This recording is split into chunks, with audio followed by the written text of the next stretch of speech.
The smoke does not rise all at once. It begins in separate places, in separate years, above different roofs, beside different seas, under different gods. A storeroom burns on a coast where ships once arrived heavy with copper. A palace gate blackens in a hill country where scribes have spent generations counting grain, wool, oil, and men. A harbour falls silent after a lifetime of shouting sailors, translators, merchants, and royal messengers, somewhere in the eastern Mediterranean. Around the end of the 13th century BC, the world still looks powerful from a distance. Cities are walled, temples are fed, kings send gifts to other kings and call them brothers. Bronze weapons still shine in the hands of guards. Ivory, lapis, gold, wine, incense, textiles, and tin still move through a network so wide that no single city can see its full shape. Yet beneath the brightness, something is beginning to loosen. The old world does not know that later ages will call this the Bronze Age collapse. No one living through it sees a neat historical event. They see late ships, failed harvests, frightened letters, empty granaries, broken alliances, and decisions made under pressure, one after another, until the system that once seemed permanent begins to tremble. Before we go deeper, take a moment to like the video and subscribe, if this is the kind of history and mystery you enjoy. Because this story is not only about destruction, it is about the difficult, stubborn, often invisible work of survival after the great palace world cracked apart. It begins in a world that is more connected than it first appears. The Eastern Mediterranean and Western Asia in 1200 BC are not a collection of isolated kingdoms staring at one another across deserts and seas. They are bound together by messages, marriages, gifts, debts, shipments, envoys, spies, and the most ordinary needs of daily life. A bronze sword in a palace armory depends on copper from one region and tin from another, often carried across long distances before the two metals ever meet in a furnace. A feast in a royal court depends on farmers who never enter the palace, on shepherds moving animals through rough country, on jars made by potters, on olive oil pressed in villages, on scribes who record what is owed and what has been delivered. A king may speak as if he commands the land, but the land has its own limits. Rainfall matters, roads matter, trust matters, so does the sea. At the centre of this world stand palaces, and palaces are not simply grand houses for rulers. They are machines of storage and control in Mycenaean Greece, in the Hittite lands of Anatolia, in cities of the Levant, on Cyprus, and in the orbit of Egypt. The palace is where wealth is gathered, counted, redistributed, displayed, and protected. It is where scribes turn crops and animals into lists, where administrators transform human labour into quotas, where imported goods become signs of power. Some palaces are stone and timber, some are mud brick and plaster, some are hilltop strongholds, some are urban centres pressed close to harbours. Their forms differ, but their logic is similar: collect, record, command, and connect. The record that survives is uneven, and scholars still debate how far these institutions reached into the lives of ordinary people. But what survives in the record suggests that palace power is strongest where information, food, labour, and long-distance exchange can be managed together.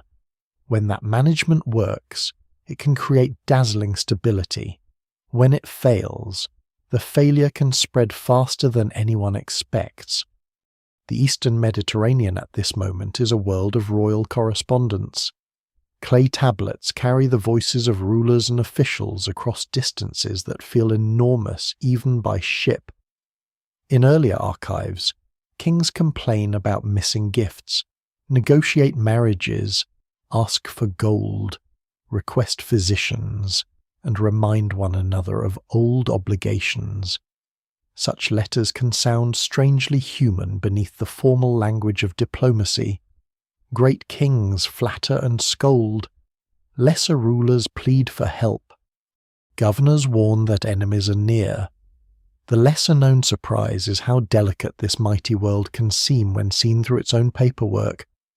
The Bronze Age is famous for monuments, but its fragility is often preserved in administrative details, inventories, shipments, rations, lists of personnel, small messages about grain, metal, ships, and defense. The collapse does not first appear as a grand explosion. It appears as interruption. Something expected does not arrive.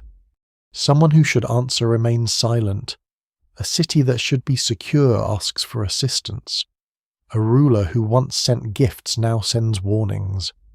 Along the coast of northern Syria, the city of Ugarit is one of the great windows into this world before its darkness. It is not the largest kingdom, but it is beautifully placed, rich in connections, and literate in several languages. Its scribes use cuneiform, and its archives preserve a world of trade, law, ritual, diplomacy, and private concern. Ugarit looks out toward the sea and inland toward the routes that bind Syria, Anatolia, Cyprus, and Mesopotamia. It is a place where merchants and officials understand that survival depends on movement. Ships bring goods, but they also bring news. A harbour is a listening device as much as an economic engine. By the time crisis nears, letters from Ugarit and its neighbours hint at danger, though the exact sequence remains incomplete. Later readers want the archive to provide one clear last message before the end, a final dramatic warning from the edge of disaster. The evidence is more fragmented than that. Yet the fragments are powerful because they show a society still functioning, still writing, still trying to manage obligations, while the horizon is already changing. Farther west, in the Aegean, the Mycenaean palaces are also places of writing and command, though their records are very different. Their linear B tablets are not literature or royal memoirs. They are mostly practical records, preserved by accident when fires bake the clay hard enough to survive. These tablets were never meant to speak across 3,000 years. They were temporary documents, the paperwork of an administrative year, the ancient equivalent of ledgers that should have been reused or discarded. That is what makes them so eerie. At Pylos, Knossos, Thebes, and other centres, they tell of textiles, livestock, chariot wheels, bronze allocations, landholding, offerings, and personnel. They reveal a world that can count with precision, but they do not tell us what people feel when the walls are threatened or when the palace order weakens. In one sense, they are cold records. In another, they are the pulse of a system right before it stops. A list of bronze can become ominous when there is not enough bronze. A record of watchers near the coast can become a shadow when one knows what follows. Across Anatolia, the Hittite Empire has long been one of the major powers of the age.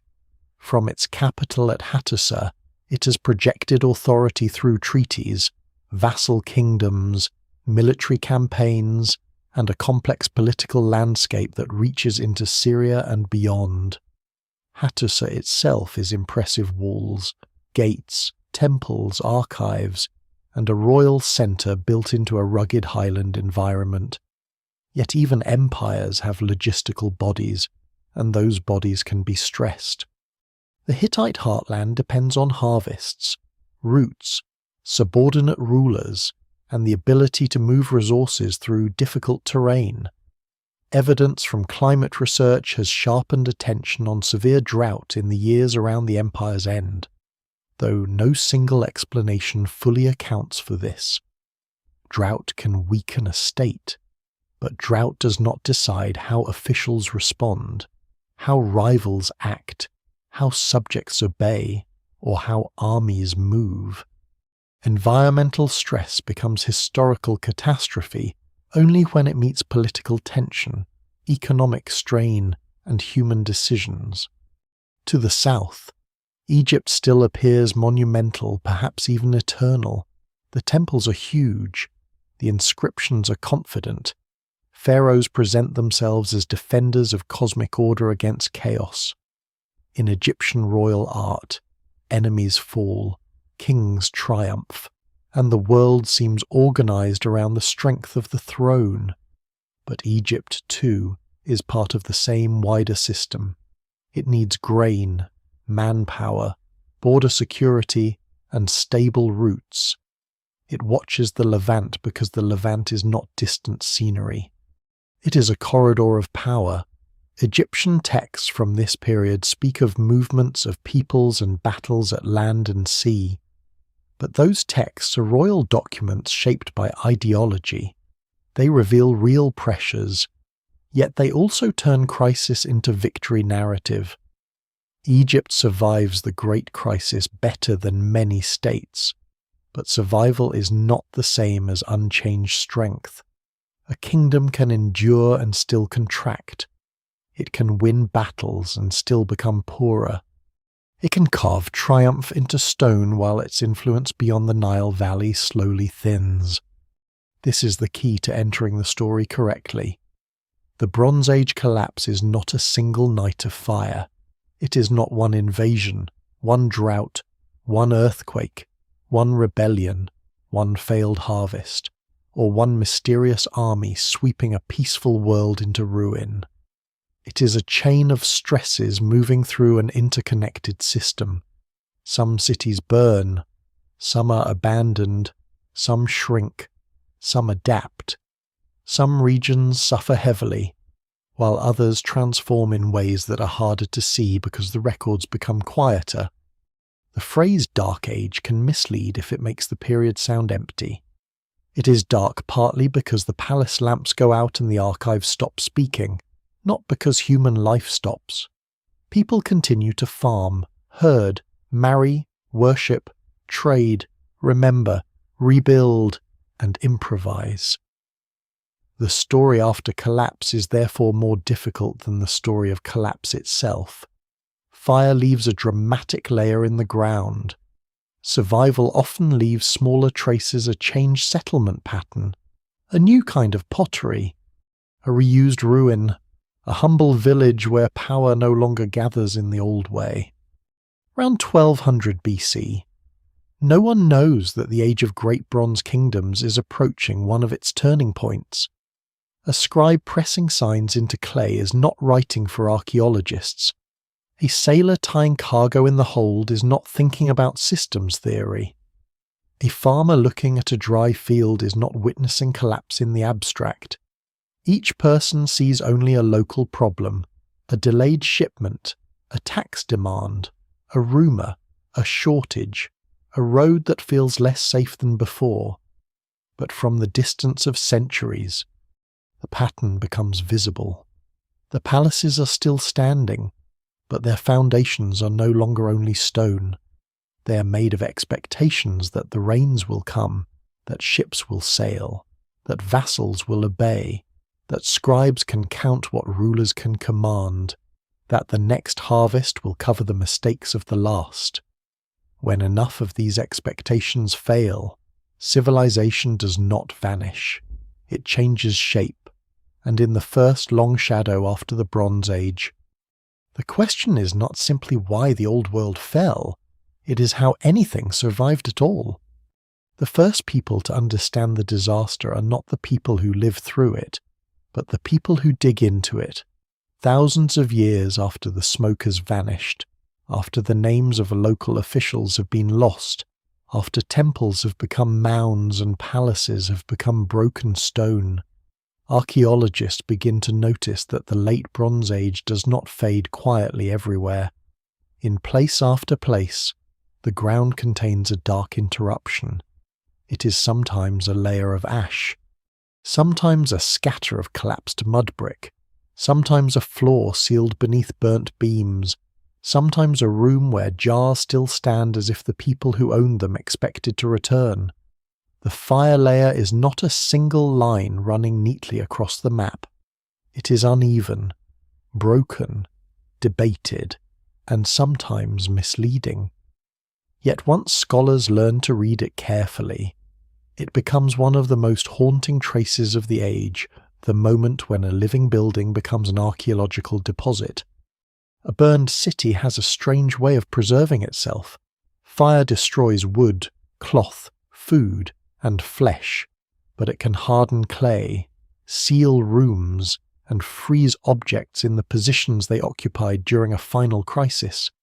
In ordinary life, ancient buildings are repaired, swept, reused, stripped, and rebuilt. Their mess disappears. In destruction, the mess can remain. A storeroom collapses before its jars are emptied. A tablet falls near the place where a scribe last handled it. A doorway fills with debris. A roof caves in and turns an administrative room into a sealed chamber.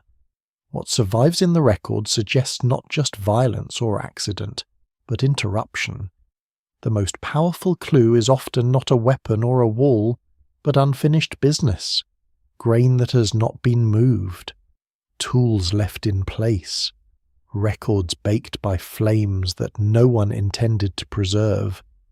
It is one of history's dry ironies that the burning of a palace may save the very paperwork that proves the palace once existed. At Mycenaean Pylos, the discovery of linear B tablets helped transform a ruined palace into a voice from the last days of a bureaucratic world. The tablets are mostly administrative, and their survival depends on catastrophe. They were made of clay, but not fired for permanence. They were temporary records, soft or only lightly dried, useful for the current accounting cycle. A normal archive would have vanished as dust. But when the palace burned, the heat hardened them. The result is a final accidental archive, not a library chosen for the future, but a burnt snapshot of administration under pressure. The tablets do not say, plainly and dramatically, that the end has come. They list goods, people, offerings, bronze, military arrangements, and coastal watchers. Scholars still debate the precise meaning of some records and how directly they relate to the palace's final danger, but their atmosphere is difficult to ignore. They show a palace still counting, still assigning, still trying to organize a world that may already be slipping beyond its reach. Elsewhere in the Aegean, destruction horizons appear at major centers, though the sequence is complicated. Mycenae, Tiryns, Thebes, and other sites show damage, rebuilding, abandonment, or transformation at different moments. The old picture of a single sweeping invasion destroying all Mycenaean palaces at once has become too simple. The evidence remains incomplete, and every site has its own biography. Some walls are repaired after damage, some places continue in reduced form. Some regions lose palatial administration but not population entirely. This is important because archaeology tempts the mind toward drama. A blackened floor feels like a clear answer. A collapsed gate seems to demand an enemy. But fire can come from attack, accident, earthquake damage followed by burning internal conflict, or abandonment followed by later destruction. A destruction layer is evidence of an event. It is not always, by itself, evidence of the cause. In Anatolia, Hattusa offers another kind of silence. The Hittite capital, once the heart of a great empire, is not simply found as a city destroyed by one sudden mysterious blow. Its end appears more complex. Parts of the city seem to have been emptied or reorganized before final burning. Valuable objects may have been removed. Administrative life may have shifted. This does not make the fall less serious. It makes it more interesting. the end of an empire can involve evacuation. Political fragmentation, loss of control, and movement of power before the last flames appear in the ruins. Archaeology here resists the clean image of barbarians storming a full capital in a single night. It suggests a system coming apart in stages, with decisions made by people who still have agency, still move goods, still withdraw, still attempt to survive. No single explanation fully accounts for this. And Hattusa is one of the places where the idea of collapse becomes less like a thunderclap and more like a long structural failure. On the Levantine coast, Ugarit gives the fire layer its most tragic documentary setting. The city is destroyed around the beginning of the 12th century BC, and its archives preserve the breadth of its connections just before the end. Royal letters, legal texts, economic records, religious compositions, and international correspondence reveal a city plugged into a wider world of ships, kings, merchants, and danger. Some texts from the final period suggest military pressure and the absence of key forces, but the last days cannot be reconstructed as a simple scene. Later imagination wants a final messenger running through the streets with news of enemy ships. The actual evidence is more scattered, more restrained, and more powerful for that reason. Ugarit does not survive as a legend told by its descendants. It survives as a city whose paperwork was trapped beneath destruction. Its fall marks more than the loss of buildings. It marks the failure of a node in a network, a place where the sea and the land had once met in profitable confidence. Cyprus complicates the picture further, because the island is central to copper production and maritime exchange. It is tempting to imagine it as a straightforward victim of trade collapse or invasion, but the archaeological record is mixed. Some sites suffer destruction, others continue. Some settlements shift, reorganize, or show signs of new cultural influences. The island does not simply go dark. In some ways, it remains a crucial laboratory of survival and transformation. Copper still matters, even as iron begins to gain ground.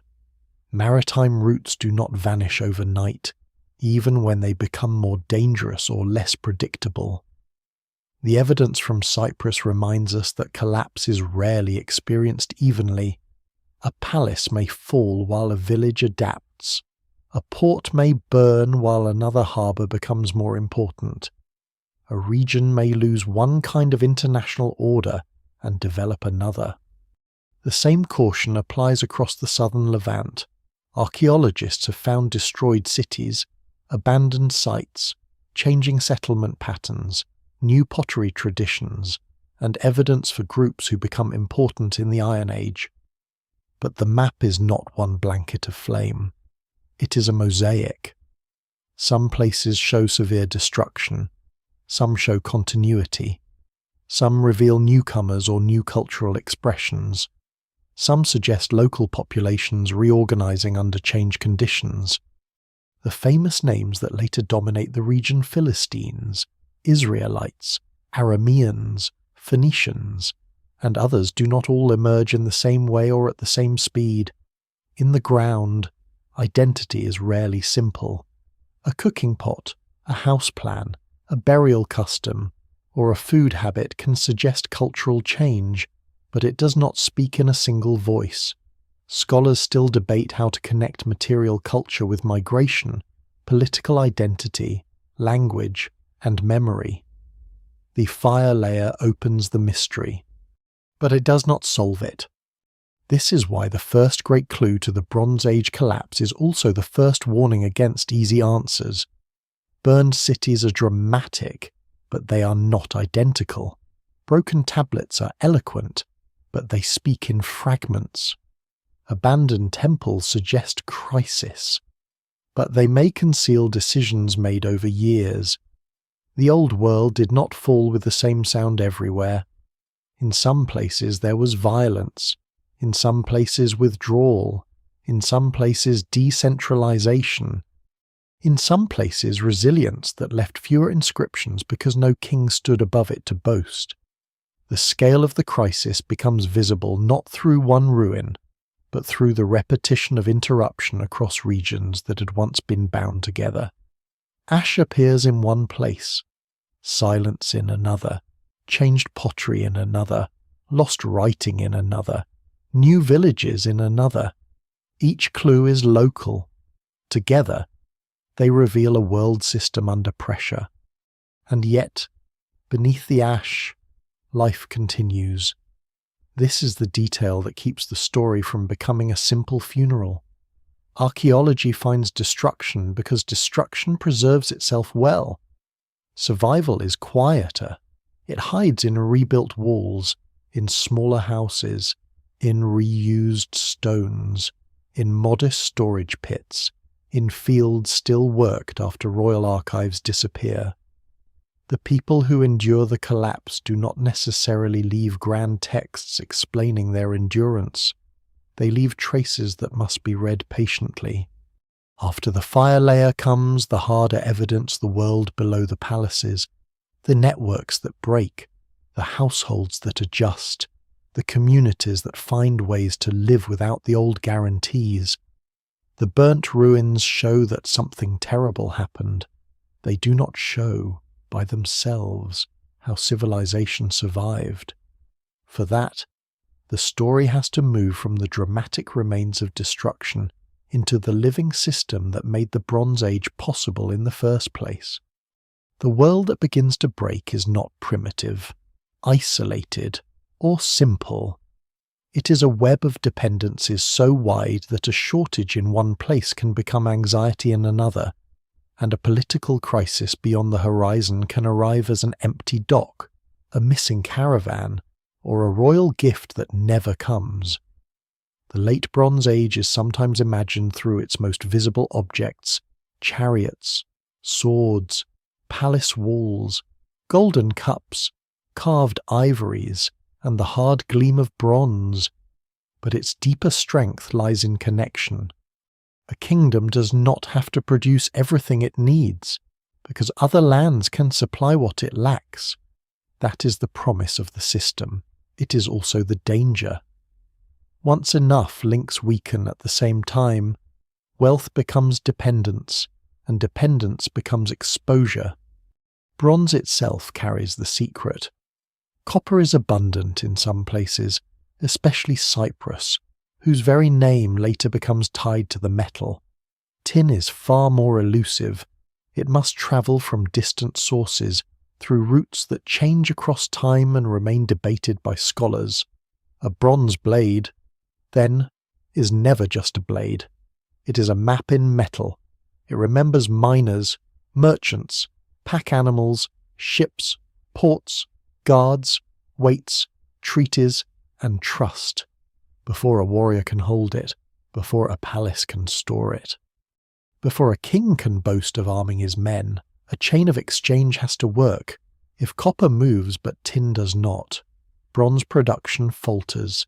If ships sail but ports are unsafe, the metal waits. If rulers seize goods or roads become dangerous, merchants hesitate.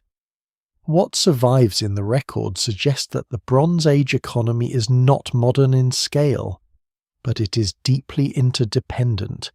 It has enough complexity to flourish and enough complexity to fail. At the level of kings, this connected world appears almost elegant. Egypt, Hatti, Babylonia, Assyria, the Mycenaean palatial centres, Cyprus, Ugarit, and other Levantine cities participate in an international language of prestige. Great rulers exchange letters and luxury goods. They call one another brothers when rank allows it. They request gold, horses, textiles, specialists, medicines, brides, and recognition. They complain when gifts seem inadequate. They understand diplomacy as performance, obligation, and calculation. A royal marriage is not simply family. A shipment of fine goods is not simply generosity. Every exchange says something about status, alliance, and memory. The system depends on the idea that elite promises matter, that roots can be protected, that rulers can enforce agreements, and that the future will resemble the past closely enough for debts to be repaid. Yet the same network looks different from the deck of a ship. A sailor does not see an international system. He sees coastlines, winds, reefs, harbours, taxes, officials, pirates, rumours, and cargo that must not spoil or sink.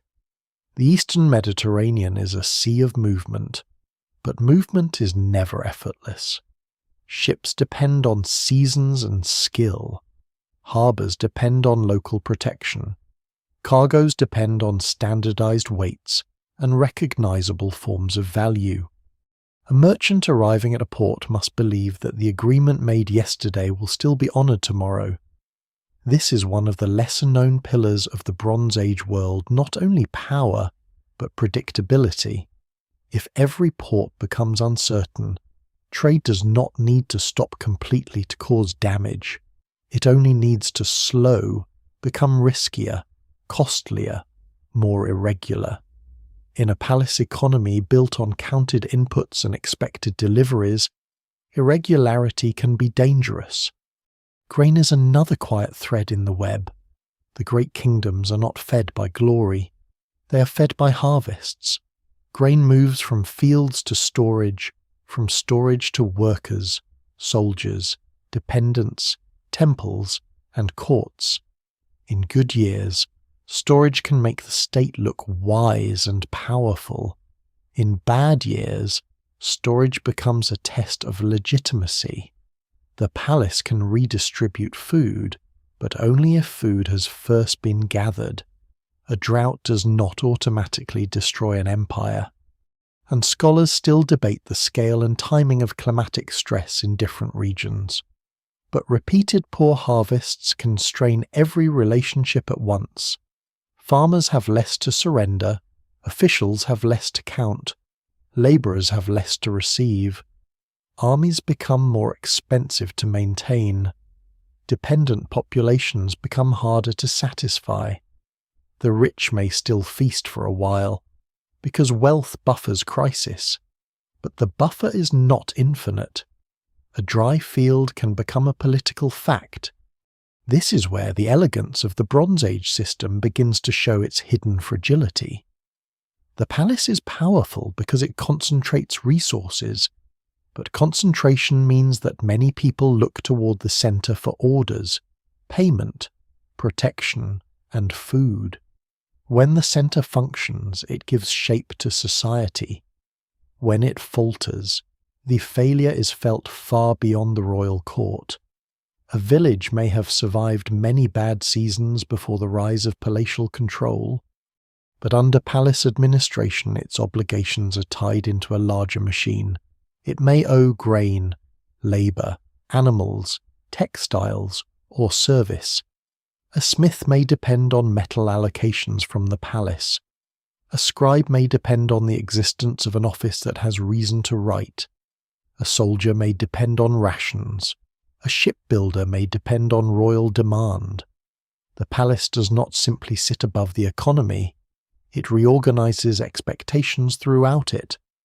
Ugarit shows this connectedness with unusual clarity. Its archives reveal a city involved in diplomacy, trade, ritual, law, and administration. It deals with Cyprus, with Hittite authority, with neighbouring Levantine powers, and with the sea. Its wealth is not only local. Its identity as a thriving city depends on being between worlds. That position brings opportunity, but also vulnerability. If Hittite power weakens inland, if maritime routes become threatened, if copper networks shift, if military obligations pull ships or troops away from where they are needed, Ugarit feels the pressure. No single document gives the entire story, but the city's final destruction becomes more understandable when seen not as an isolated tragedy, but as the failure of a crossroads. A crossroads can prosper from every direction. It can also be exposed from every direction. Cyprus, too, is more than a source of copper. It is a hinge of the sea. Its workshops, ports, and settlements connect production with exchange. The island's role helps explain why its archaeological record during and after the crisis is so important. If the old trade system had simply died, one might expect only silence. Instead, the evidence suggests disruption, destruction in some places, continuity in others, and eventual reorganization. This matters because collapse is not the disappearance of movement. It is the loss of an older pattern of movement. Ships still sail, people still carry goods, metal still has value. But the roots, authorities, and expectations that once structured exchange are no longer equally reliable. The sea remains open, but it may no longer belong to the same world. Assyria offers another angle on endurance. Unlike Hatti, it does not vanish in the same way, though its fortunes shift. Assyria's position in northern Mesopotamia, its military traditions, administrative capacity, and access to overland routes give it different possibilities and pressures. The crisis of the Late Bronze Age does not affect every power identically. This unevenness is crucial. A regional system can be collapsing in one zone while another adapts, contracts, waits, or later expands. The future Neo-Assyrian Empire does not spring immediately from the ashes as an unstoppable force. Its later rise belongs to a longer Iron Age process. But the fact that Assyria remains part of the story reminds us that survival can be strategic, geographical, institutional, and patient. The Levant as a whole becomes the place where the broken network begins to rearrange itself. Coastal cities, inland highlands, river valleys, and borderlands respond differently. Some communities lose access to former luxuries, others become more self-reliant. New identities sharpen. Old ones persist under altered names or political forms. The evidence remains incomplete, but the broad movement is clear enough. The collapse of palace-centered internationalism creates space for smaller powers. Mobile groups, maritime entrepreneurs, and regional cultures that had once lived in the shadow of greater kingdoms. This is not a peaceful or simple birth. It is a harsh transition in which insecurity and opportunity are often the same thing. The Late Bronze Age world breaks. Then, not because connection is weak, but because connection is powerful. Its kingdoms have learned to depend on one another, and that dependence has made them rich. Bronze, grain, ships, scribes, treaties, gifts, and trust have created a world larger than any single palace. When the pressures gather, that same largeness becomes dangerous. A fire in one city is a local disaster. A series of fires, shortages, silences, and broken routes across connected regions becomes something else. It becomes the unravelling of an age, and once the web begins to tear, kings discover that commanding a palace is not the same as holding a world together. The kings of the Late Bronze Age are trained to speak as if order flows from them. Their monuments show them larger than other men, striking enemies, receiving tribute. Their courts are built around the belief that power can be organized, displayed, written down, and extended outward through officials, treaties, garrisons, and loyal subjects. But the crisis that approaches them is not the kind of enemy a king knows how to defeat in a single campaign. It has no one capital. It does not arrive on one road. It comes as bad harvests, missing shipments, strained vassals, restless frontiers, hungry workers, opportunistic raiders, and the exhaustion of systems that once seemed able to absorb every shock. A king can punish a rebel city. He can send messengers demanding obedience. He can boast that he has defeated foreign attackers, but he cannot command rain to fall, tin to arrive, ships to sail safely, or frightened communities to keep believing in a palace that no longer protects them as before. In the palace world, information is power, and that power depends on writing. Scribes count what the ruler claims to control: fields, animals, bronze, textiles, rations, labor groups, offerings, and obligations. The very act of recording creates confidence. If something has been listed, weighed, sealed, and stored, it seems manageable. Yet this confidence can become dangerous when the world outside the tablet changes faster than the tablet can describe. A document can say that grain is due from a district, but it cannot make the harvest full. A list can allocate bronze to smiths, but it cannot produce tin from a broken root. Bureaucracy may continue to function almost until the moment it fails. It keeps counting because danger is near. At Ugarit, the surviving letters reveal rulers and officials trying to operate inside narrowing choices. The city's king lives within obligations to greater powers, especially the Hittite sphere, while also depending on maritime exchange and local defense. In times of stability, such a position is profitable. In crisis, it becomes a trap. Requests for help, reports of enemy movement, and references to ships and troops suggest a world where every resource is already committed somewhere else. Scholars still debate the precise chronology and meaning of these texts, and the evidence remains incomplete. But the feeling is unmistakable.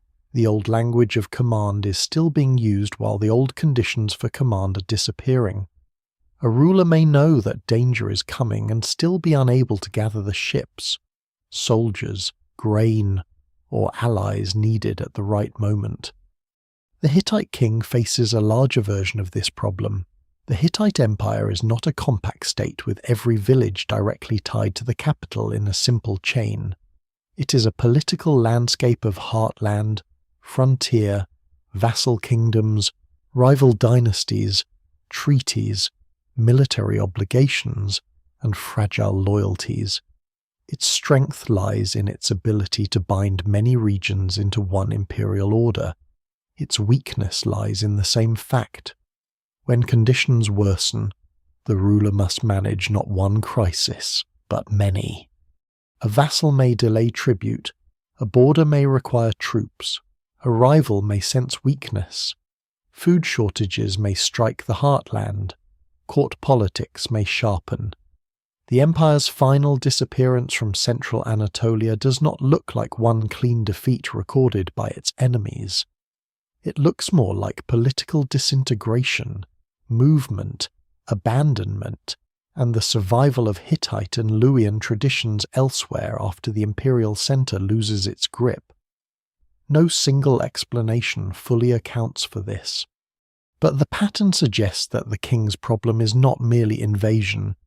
It is the unmaking of the relationships that made empire possible. Egyptian kings understand crisis through a different lens. Their inscriptions turn disorder into a cosmic drama in which Pharaoh defeats chaos and restores balance. This does not make the records useless. They preserve names, conflicts, and anxieties that might otherwise be lost. But they must be read with caution. Royal victory texts are not neutral reports. They are political theology carved in stone. When Egypt describes enemies moving by land and sea, and presents their defeat as a triumph of divine kingship, it is revealing real pressure through a carefully staged image. The king must appear victorious because the image of victory is part of rule itself. Yet behind the triumphal surface lies a harder reality. Even victory can drain men, grain, metal, and attention. Egypt survives, but its empire in Asia weakens over time. A ruler can win the battle remembered on temple walls and still lose the larger structure that made his predecessors powerful abroad. For lesser rulers, the pressure may be even more suffocating. A local king or city governor has fewer reserves and less room for error. He may owe loyalty upward while facing fear below. He must collect from people who have less, defend walls with limited manpower, maintain cult obligations, and keep merchants confident enough to continue exchange. If he asks a greater king for help and the help does not come, his own legitimacy suffers. If he takes too much from the countryside, he risks flight, resistance, or quiet non-compliance. If he gives too little to warriors or dependents, he risks losing the people who enforce his rule. Collapse in such a setting is not always a spectacular revolt. Sometimes it is the moment when enough people decide that obedience no longer pays. The palace system is vulnerable because it turns social trust into administration. People surrender goods because they expect protection, redistribution, ritual order, and continuity. They accept obligations because the palace appears to stand between them and uncertainty. But when uncertainty enters through the palace itself, the bargain changes. Grain collectors arriving after a poor harvest may no longer look like representatives of order. They may look like another danger. Labour demands for fortification or military service may feel necessary to officials but unbearable to communities already strained. A palace can respond by tightening control, yet tighter control may worsen the strain. This is one reason the phrase collapse can hide the human complexity of the process. From far away, it sounds like a structure falling downward. From inside, it may feel like a series of impossible choices. Rulers choose which frontier to defend and which to leave exposed. They choose whether to store grain or distribute it, whether to trust a vassal, punish a city, hire fighters, send ships, abandon a site, or conceal weakness. Ordinary people make choices too. Though their names rarely survive whether to remain near a failing centre, move into hills, seek protection from another ruler, or return to more local forms of life. What looks like royal failure from the archive may also be a wider renegotiation of survival from below. By the early 12th century BC, some kings still speak the language of the old age, but the world answering them is no longer the same. A command sent across a stable network is one thing. A command sent into a landscape of hunger, fear, broken roots, and shifting loyalties is another. The tablets and inscriptions preserve the attempt to hold order in words after order has begun to fail in practice. The rulers are not always ignorant. They're often active, worried, strategic, and still surrounded by the symbols of power. But the scale of the disruption is larger than the tools they inherited. They have answers for rebellion, tribute, insult, and war. They have fewer answers for a world in which climate stress, economic fracture, migration, piracy, local resistance, and imperial overreach converge at once. The throne remains visible longer than the system beneath it remains sound, and when that system gives way, the palace becomes one more place where people must decide how to survive without the certainty it once promised. Below the palaces, the collapse is not first experienced as history, it is experienced as weight. A household does not wake one morning and say that the International Bronze Age system has entered terminal decline. It notices that the tax demand has not softened even though the harvest is poor. It notices that a jar of imported oil is harder to find, that bronze tools are being repaired longer than before, that a road once used without much thought now feels exposed, that a relative who carried goods between towns returns with stories of blocked routes and nervous officials. The palace may be the part of the world that leaves the grandest ruins, but most people live in smaller spaces, closer to animals, fields, ovens, wells, workshops, and storage rooms. They measure crisis not in fallen dynasties, but in bread, seed, labour, safety, and the question of whether the next season can still be trusted. For farmers, the Bronze Age state is both protector and collector. In stable years, palace storage and redistribution can help smooth the risks of life.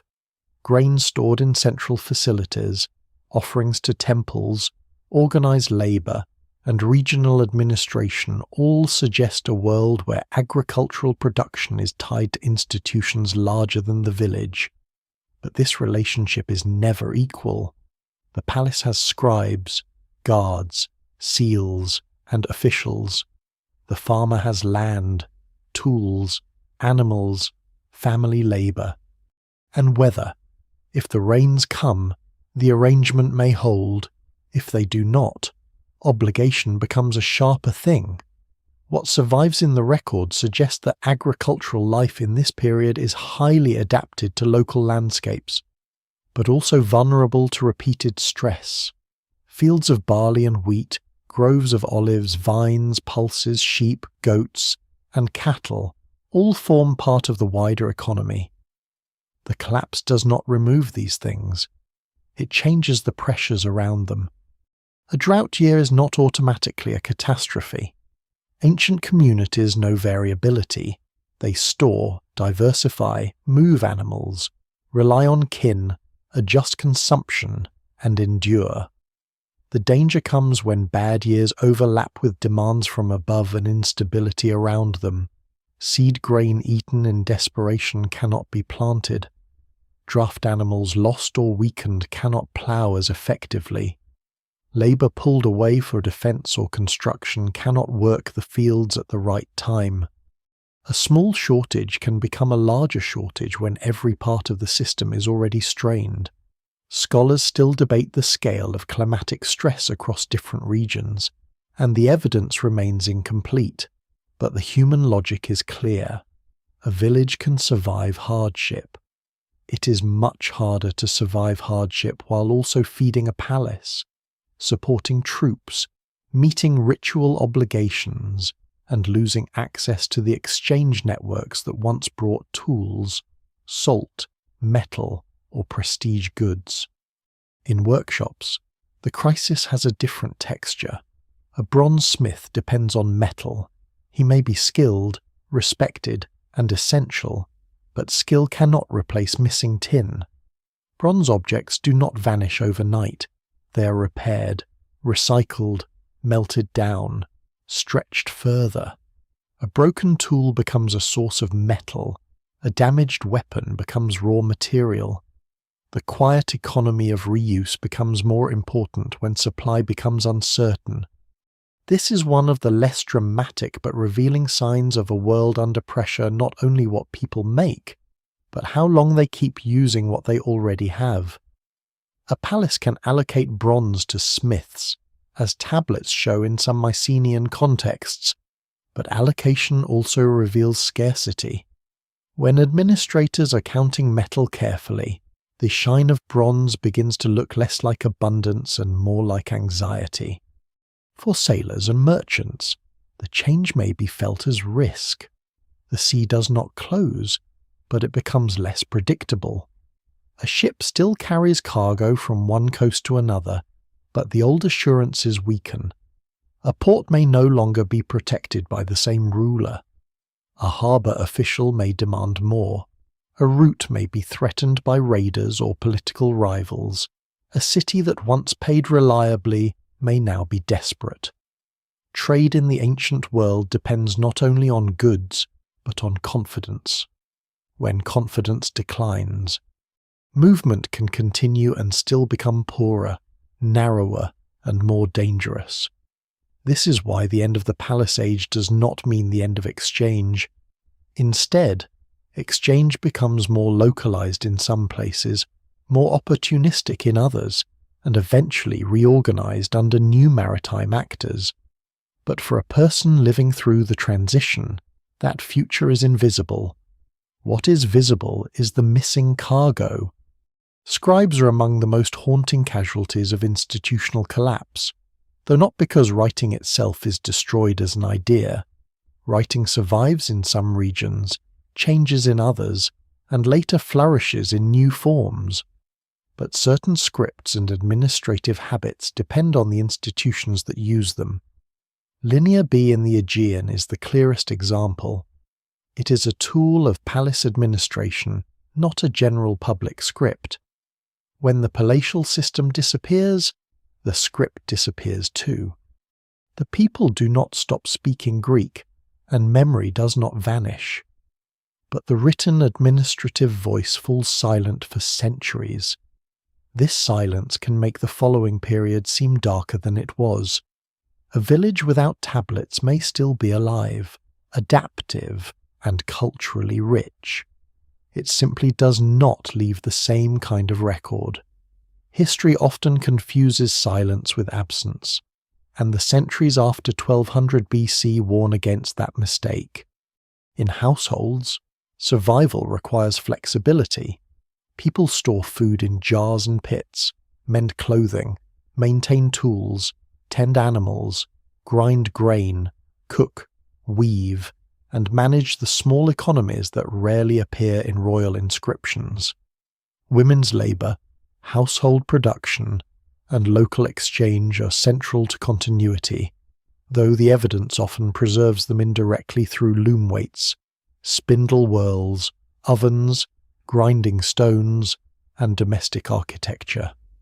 Temples and palaces may announce the official structure of society, but households carry its daily metabolism. In periods of disruption, that household resilience becomes even more important. When central redistribution falters, local knowledge matters which slope holds moisture, which kin group can help, which animals can be moved, which stored goods can last, which obligations can be delayed without provoking danger. Children exist in this world too, but their presence should be imagined with care, not turned into spectacle. They are part of households that protect, teach, and feed them as communities navigate uncertainty. They learn skills by watching adults work, absorbing language, ritual, craft, and memory in the ordinary spaces of life. The collapse of palaces does not mean the collapse of care. Indeed, the survival of communities depends on keeping daily life coherent enough for the young to grow into the knowledge of the old. Archaeology rarely lets these quieter bonds speak clearly, but they are part of the reason society continues when states fail. As palace power weakens, some people may move. Movement does not always mean desperate flight. It can be seasonal, strategic, gradual, or opportunistic. Herders already understand mobility. Farmers may shift settlement locations. Craftspeople may attach themselves to new patrons. Groups may gather in defensible highlands, smaller villages, or coastal settlements better suited to change conditions. In parts of the Levant, settlement patterns after the collapse suggest new communities forming in landscapes that had not been organized in the same way under Bronze Age rule.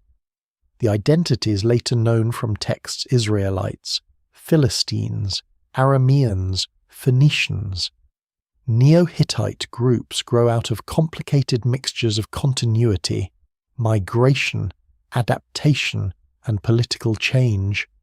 Material culture can show new food habits, pottery styles, architecture, or settlement forms. But it cannot always tell us exactly what people called themselves at first. The evidence remains incomplete, and identity is rarely born in a single moment. The fall of palaces may even create certain freedoms, though they are costly freedoms. Without central authority, some burdens may loosen, taxes may become harder to collect, old elites may lose their grip, local leaders may rise, villages may make decisions that once belonged to distant administrators. But insecurity comes with autonomy. A smaller community has fewer reserves, fewer defences, and less access to distant goods. The post-collapse world is not simply liberation from palace control. It is a negotiation between risk and self-reliance. People survive by becoming more local in some ways and more inventive in others.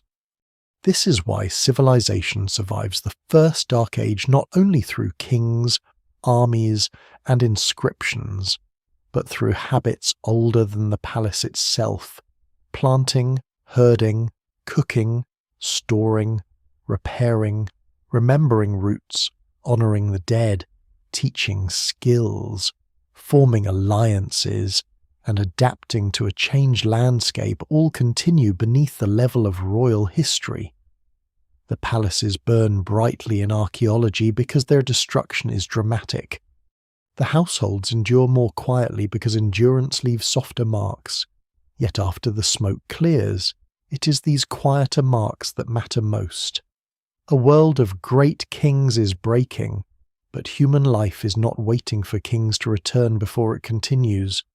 In fields, courtyards, workshops, harbours, and hill villages, civilization is already changing shape, not as a planned rebirth, but as 1,000 practical acts of survival.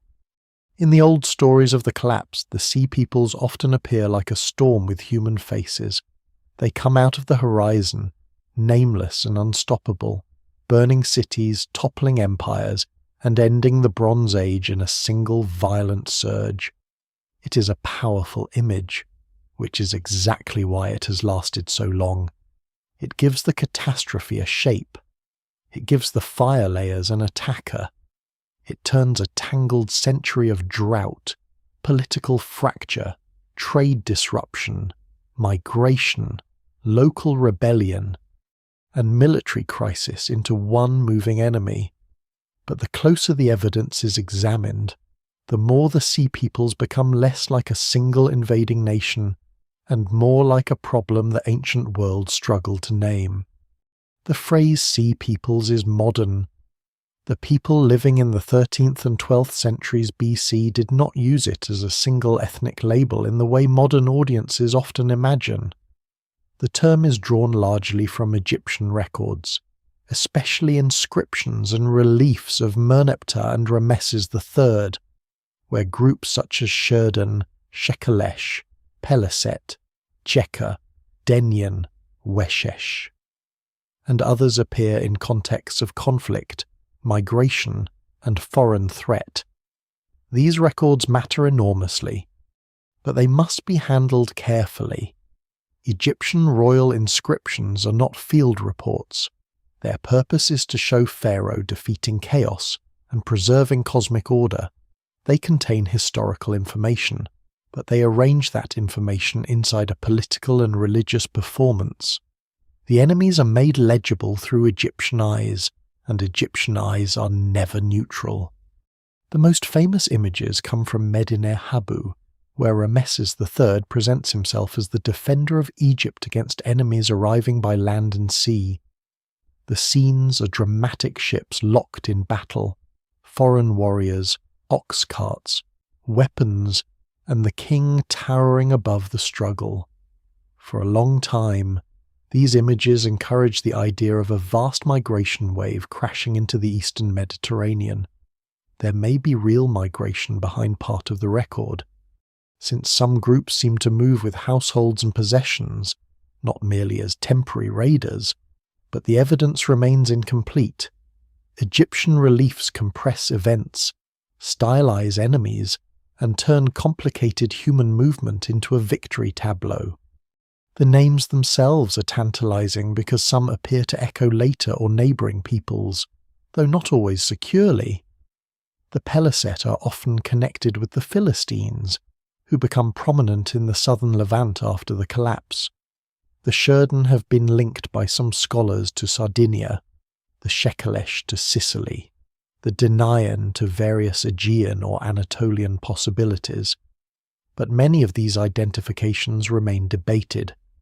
Similar sounds are not proof of origin. Ancient names move, change, and may be applied by outsiders in ways that blur identity. Some groups may have been mercenaries before they were enemies.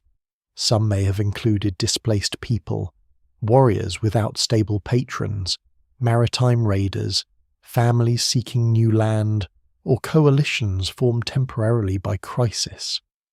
No single explanation fully accounts for the evidence. One of the lesser-known complications is that some of these groups appear before the final collapse. The Shurden, for example, are known in Egyptian context earlier than the Great Crisis under Ramesses III, and not only as enemies, they can appear as warriors incorporated into Egyptian service. This breaks the simple image of unknown invaders suddenly appearing from nowhere.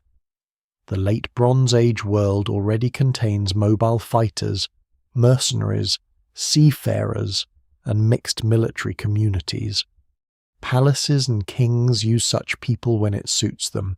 They hire them, settle them, fight them, and fear them. In a stable system, mobile warriors can be absorbed into state power. In an unstable system, the same mobility becomes harder to control. The Sea Peoples problem also reveals how quickly ancient crisis can become modern myth.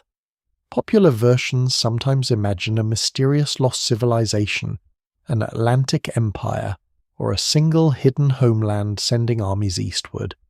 These ideas are unsupported. The archaeological record points instead toward complexity movements from the Aegean, Western Anatolia, Cyprus, the central Mediterranean, and local Levantine settings may all be involved in different ways. Some people likely moved by sea, others by land, some were displaced, others opportunistic. The result is not one people, but a shifting category of outsiders, warriors, migrants, and maritime groups seen through the anxious records of states under pressure. In the Levant, the aftermath is especially important. The Philistines, associated by many scholars with the Egyptian Peliset, appear in the southern coastal plain with material culture that shows Aegean connections, especially in early pottery styles and certain foodways. But even here, the story is not simple replacement. The communities that become Philistine are shaped by mixture incoming groups, local populations, adaptation to the Levantine environment, and new political identities forming over generations. Material culture changes quickly. Identity changes more slowly and often in ways archaeology can only partly detect. A cooking pot can suggest a tradition. A pig bone assemblage can suggest dietary practice. A building form can suggest influence. But none of these alone can tell us exactly how people understood themselves when they first settled, traded, worshipped, and built new communities along the coast. The same is true for other groups who appear in the post-collapse landscape. The Cheka are associated in some reconstructions with Dor or the northern coast, though the evidence is debated. The Denian and others remain difficult to place. Some names may refer to ethnic groups, some to political formations, some to military coalitions, and some to labels imposed from outside. Ancient states often named foreigners according to geography, appearance, reputation, or old categories that may not match how those people named themselves. The Sea Peoples may therefore be less a single historical actor than a mirror of disorder, a label cluster created at the edge of collapsing systems, where many forms of mobility and violence became visible at once. This does not mean they were unimportant. The groups named in Egyptian and Near Eastern records seem to have played real roles in the crisis. They threatened Egypt. They may have contributed to the destruction or destabilization of cities. They participated in the reshaping of the Levant. But they were not the only cause. They were symptoms and accelerants as much as causes. When a system is strong, it can sometimes absorb migrants, defeat raiders, hire mercenaries, and rebuild damaged towns. When a system is already weakened by food stress, internal tension, broken exchange, and political fragmentation, the same pressures can become decisive. By the time Egypt carves its victories into stone, the wider Bronze Age order is already wounded. Hatti has fallen or is falling. Ugarit is gone. Mycenaean palaces are destroyed or fading. Cyprus is reorganizing. The Levant is becoming a patchwork of new powers and altered communities. In that fractured world, the Sea Peoples are not an answer that closes the mystery. They are one of the mystery's sharpest edges. They show us people moving through the cracks of an old system, sometimes with weapons, sometimes with households and goods, sometimes as enemies in royal art, sometimes as settlers in archaeological reality, always difficult to separate from the collapse around them. The old image of a single wave sweeping civilization away is too simple, but the opposite mistake would be to make them disappear into abstraction, as if they were only a scribal misunderstanding. What survives in the record suggests real movement, real conflict, real fear, and real transformation. The Sea Peoples are best understood not as the destroyers of the Bronze Age by themselves, but as one expression of a wider unravelling. They are what happens when the sea, once a highway of prestige and exchange, also becomes a route of uncertainty. They are what happens when warriors, migrants, and displaced communities move faster than palaces can respond. They are what happens when the edge of the map begins to press against the centre. Behind the burned gates and broken routes lies a slower force, less visible than an army and more difficult to put into a royal inscription. It does not march beneath a banner. It does not leave weapons in a wall. It arrives in the soil, in the rings of trees, in the memory of wells, in the thinness of grain, in the anxious calculation of how much seed must be saved and how much food can be eaten. Climate does not explain everything about the Bronze Age collapse, and it should not be treated as a magical key that unlocks every ruin. But in a world where most people live close to the land, and where kings depend on harvests, they do not personally grow. Drought can become the quiet pressure that turns every other weakness into a crisis. The Eastern Mediterranean and Western Asia are landscapes of sharp ecological variety.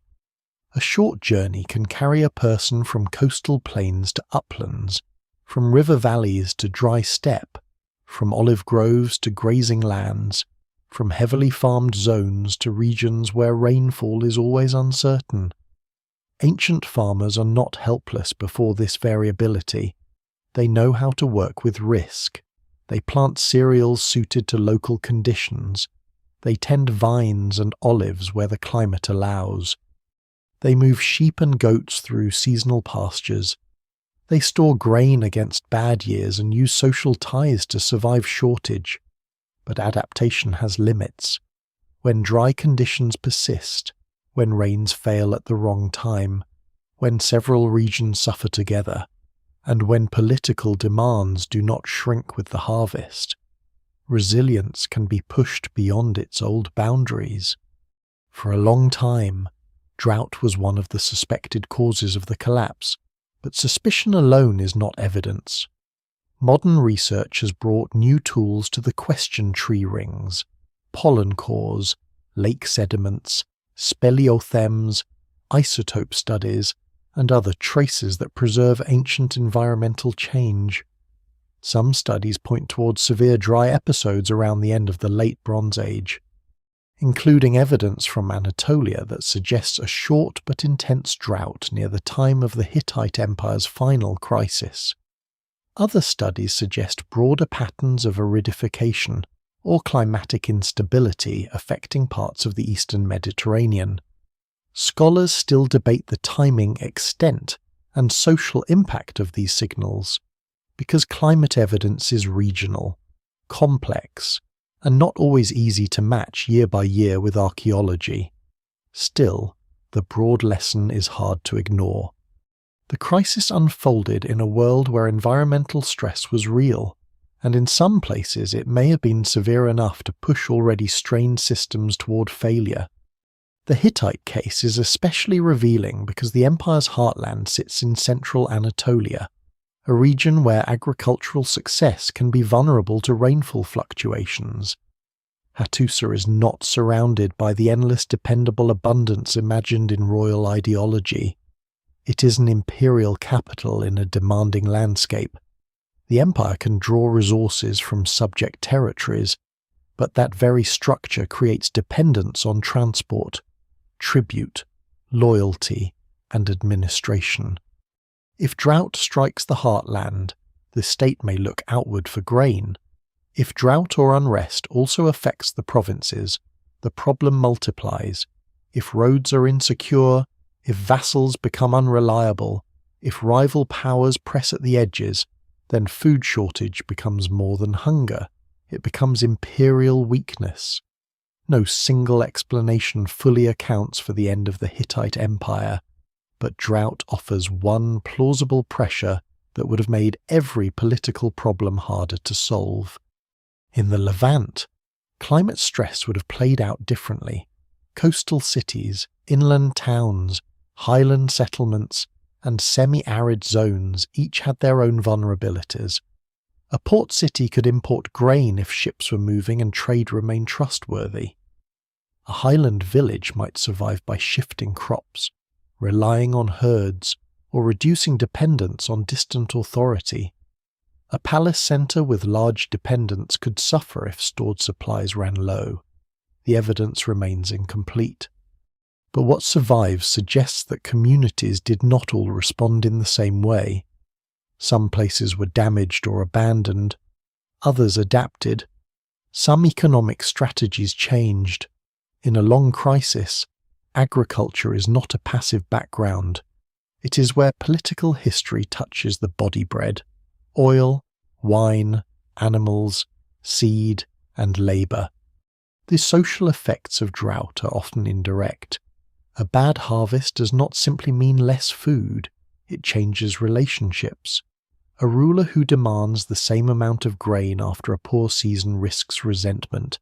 A village that cannot meet obligations may be punished, or may flee, or may conceal production. A local leader who protects stored food may gain authority. A temple whose offerings decline may lose part of its public role. A merchant who once carried luxury goods may begin carrying necessities, or may avoid unsafe routes altogether.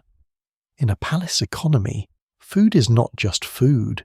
It is wages, ritual, diplomacy, military supply, and legitimacy. When grain becomes scarce, every institution that depends on grain feels the strain. There is a lesser-known detail here that makes the crisis feel even more human.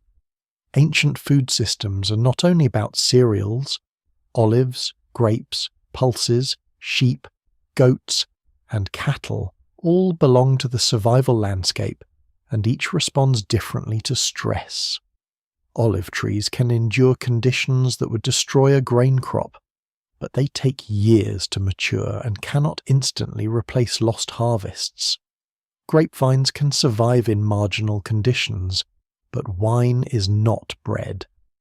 Herds offer mobility and stored wealth on the hoof, but animals need pasture and water. A mixed economy helps communities absorb shocks, yet it also means that a long drought can squeeze several forms of life at once. If pasture thins, herders move farther. If fields fail, farmers need more from storage. If storage is low, officials press harder. Hunger then becomes mobile. It moves through the system as people and animals search for what the local landscape can no longer provide. This helps explain why climate stress may have encouraged movement without creating a simple climate refugee story. People have always moved for many reasons: trade, marriage, warfare, opportunity, service, exile, herding, and survival. During the collapse, environmental pressure may have intensified existing movement, pushing some groups toward better watered areas, coastal zones, river valleys, or lands weakened by political disorder. But migration is not a single wave caused by a single drought. It is a series of decisions made under unequal conditions. Some groups may have moved violently, some may have moved gradually, some may have been invited, hired, or settled by rulers. Some may have merged with local communities. Climate can create pressure, but people give that pressure historical form. Drought also changes the meaning of the sea. In a stable system, ships carry prestige goods, metals, textiles, oil, wine, and diplomatic gifts. In a hungry world, ships may carry grain, migrants, warriors, desperate requests, or threats. A harbour that once represented prosperity may become a point of anxiety. Will the ship arrive? Will it bring food? Will it bring raiders? Will the cargo be seized? The same routes that once fed palace luxury can become routes of emergency. If several regions are short at once, trade cannot easily solve the problem, because everyone needs what few can spare. In that sense, environmental stress exposes a hidden assumption of interdependence. Exchange works best when shortages are uneven. When shortage becomes widespread, connection does not guarantee relief. Yet the story must remain balanced. Climate did not burn every palace. Drought did not write the letters, break treaties, move armies, or decide which communities survived. Human institutions matter, political choices matter, military violence matters, trade matters, local ecology matters. The same dry episode could weaken one kingdom, barely disturb another, and create opportunities for a third. Egypt, with the Nile, has a different relationship to water than central Anatolia. Cyprus, with maritime connections, has different options from an inland hill settlement. Assyria's survival cannot be explained by climate alone, any more than Hatti's fall can be reduced to it. The Bronze Age collapse is a convergence, not a weather report. Still, in the long shadow after 1200 BC, hunger is one of the forces that makes survival visible. It strips grandeur down to essentials. A king needs grain more than ceremony. A smith needs metal more than status. A sailor needs safe harbours more than royal titles. A family needs seed for the next planting more than promises from a distant palace. If the fire layer shows the spectacular moment when buildings fail, drought shows the slow narrowing of choices before and after the flames. It is the pressure in the background, the dry wind moving through fields, the empty measure in a storeroom, the anxious silence before officials arrive to count what may no longer be there. And when the rains return, as they always eventually do, they do not bring the old world back unchanged. By then, people have moved, loyalties have shifted, palaces have fallen, and survival has already begun to create a different age. If drought is the slow pressure behind the crisis, violence is often the mark it leaves on the surface. Walls crack, gates burn, weapons appear in destruction debris. Skeletons sometimes reveal trauma, though such evidence must be treated with care and never turned into spectacle. Fortifications are repaired, widened, or hurriedly strengthened. Settlements shift toward more defensible ground. In the old palace world, war has always existed, but war within a weakening system behaves differently. A raid that once might have been contained can become devastating if the city is short of grain, if allies are late, if mercenaries are unpaid, if the countryside is restless, and if the ruler's authority is already thinning, violence is rarely only violence. It is often the visible edge of deeper instability. Earthquakes belong to the same problem of evidence. The Eastern Mediterranean sits in a geologically active world. Fault lines run through regions where Bronze Age cities rose, traded, and fought. Modern scholars have long debated whether earthquake storms, perhaps sequences of major seismic events, contributed to the destruction of Mycenaean palaces, Anatolian cities, Cypriot settlements, and Levantine towns. The idea is attractive because earthquakes can damage many places across time without needing one invading army. They can shatter walls, collapse buildings, start fires, disrupt water systems, and weaken defenses. A city struck by an earthquake may survive if help, food, labor, and political order remain available. But if the earthquake strikes during a period of wider crisis, the damage can become unrecoverable. The difficulty is that earthquake destruction can look deceptively like other forms of destruction. Collapsed walls, crushed rooms, fallen stones, and burned debris may result from seismic shock, warfare, accidental fire, abandonment, or a combination of events. At some sites, archaeologists have argued for earthquake damage based on tilted walls, collapsed architectural patterns, or crushed objects found beneath debris. At others, the case is weaker. The evidence remains incomplete. And scholars still debate how far seismic activity can be used as a major explanation. What matters most is not whether earthquakes occurred. They certainly did in the broader region across ancient time. The harder question is whether they occurred at the right moments, in the right places, and with enough social effect to help push already stressed communities beyond recovery. Imagine a palace already struggling with food, metal, and loyalty. Then an earthquake damages its walls, storerooms, and temples.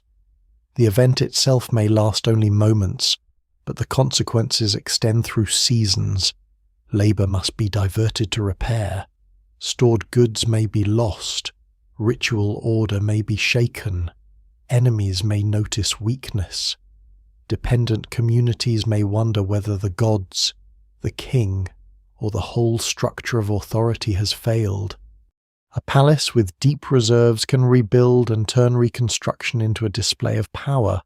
A palace near the edge may never regain its balance. The same natural disaster can be a survivable wound in one context and a fatal blow in another. Raiding works in a similar way. The late Bronze Age world has always known armed movement border conflict, piracy, mercenary service, palace warfare, and local feuds. But during the collapse, the scale and consequences of such violence appear to change. A raiding group does not need to conquer an empire to damage it. It can attack a caravan, seize a ship, burn fields, disrupt a road, frighten merchants, or force a ruler to move troops from one vulnerable place to another. When trade depends on predictability, even limited violence can have wide economic effects. A few unsafe routes can raise the cost of everything. A few missing shipments can expose how little reserve a palace actually has. This is one reason the Sea Peoples remain important without being the single answer. They represent, in part, a world where mobility and violence become harder for states to manage. But there were likely many other armed actors as well: local rebels, rival kingdoms, displaced warriors, opportunistic coastal groups, unpaid fighters, frontier communities, and ambitious leaders who understood that the old centers were weakening. The collapse creates openings. A fortified city that once dominated its countryside may suddenly look like a storehouse to be seized, or a symbol to be broken, or a patron no longer worth obeying. Violence does not always come from outside. Sometimes it grows from the fractures within. Internal unrest is harder to see archaeologically, but it may be one of the most important parts of the story. Royal inscriptions prefer foreign enemies because foreign enemies make better propaganda. A king who defeats outsiders appears heroic. A king who admits that his own subjects no longer trust him does not. Administrative archives also tend to preserve the concerns of officials, not the grievances of farmers, labourers, herders, and local communities. Yet collapse often involves a breakdown in the relationship between centre and periphery. If the palace demands too much, protects too little, or fails too visibly, obedience can erode. People may resist openly, but they may also resist quietly by withholding, fleeing, shifting loyalty, ignoring orders, or attaching themselves to new leaders. The Mycenaean world offers a suggestive example. The palaces are impressive, but they are not the whole of Greek society. Their destruction and disappearance do not mean every community disappears. Instead, the old palatial structure ends while many people continue in smaller, less centralized settings. The loss of Linear B shows that the administrative system has failed, not that language or memory has vanished. It is possible that internal social tensions played some role in weakening the palaces, though direct evidence is limited. Heavy obligations, competition among elites, regional rivalries, and the cost of defense may all have mattered. No single explanation fully accounts for the end of Mycenaean palatial civilization, and that is precisely the point. The palaces fall at the intersection of pressures, not under the weight of one cause alone. In the Hittite world, internal politics are equally important. Empires depend on loyalty, and loyalty is expensive to maintain. Vassal rulers must believe that the empire can reward obedience and punish defiance. Provincial elites must believe that their future is tied to the centre. When famine, military strain, dynastic conflict, or external pressure weakens the capital, the outer parts of the empire may begin to detach. Some regions may not need to rebel dramatically. They may simply stop functioning as reliable pieces of the imperial machine. After the Hittite imperial centre disappears, related cultural and political traditions persist in Neo-Hittite and Luwian-speaking states to the south and southeast. This afterlife suggests that the fall of Hatti is not the erasure of a people, but the fragmentation of an imperial form. Across the Levant, the destruction record is famously uneven. Some cities burn, others continue, still others transform. This unevenness makes it impossible to explain the region by a single invasion or a single environmental shock. Local rivalries, changing trade patterns, shifting populations, Egyptian withdrawal, and the rise of new groups all interact. A coastal city may be vulnerable to maritime attack, but still able to reorient trade later. An inland town may suffer from political abandonment more than direct assault. A highland village may benefit from the weakening of lowland powers. What looks like darkness from the perspective of lost royal archives may look, from another angle, like the beginning of local autonomy. The collapse, then, is less like a murder mystery with one culprit than a structural failure with many cracks. Earthquakes can damage cities, raiders can disrupt routes, foreign groups can attack or settle, drought can create hunger, palace demands can deepen resentment, trade breakdown can starve workshops of materials, dynastic struggles can distract rulers. Each factor alone might be survivable. Together, they produce a world in which recovery becomes harder after every shock. A city rebuilds once, then burns again.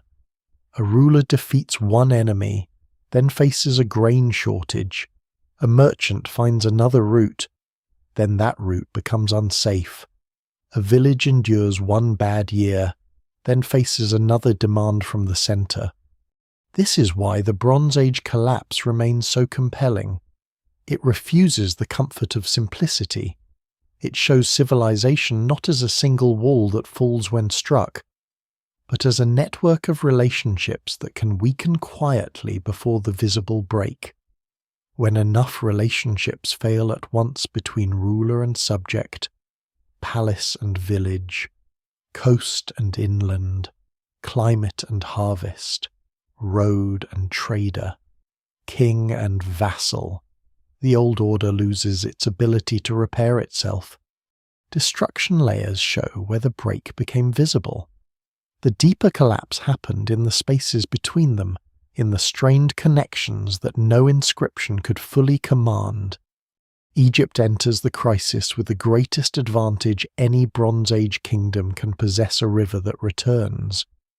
While the Hittite highlands depend heavily on uncertain rainfall, while Levantine cities watch the sea with growing anxiety, while Mycenaean palaces count bronze and grain from behind their walls, Egypt rests along the Nile, a long green corridor pressed between deserts. The river does not make Egypt invulnerable, but it gives the kingdom a different rhythm of survival. Flood, silt, field, granary, temple, and taxation bind the land together in a way that is both ancient and resilient. From the outside, Egypt in the 12th century BC can still look like the old power it has always claimed to be. Pharaoh still appears in monumental art as the defender of order. Temples still rise, inscriptions still declare victory, but survival can hide weakness. And Egypt's endurance through the collapse is not the story of a civilization untouched by disaster. It is the story of a civilization that avoids total ruin while paying a heavy price. The Egyptian record is loud where other regions become silent. This alone can distort the picture. When Ugarit falls, its archives stop. When the Mycenaean palaces vanish, Linear B disappears. When the Hittite imperial center collapses, the old capital no longer speaks with the same authority.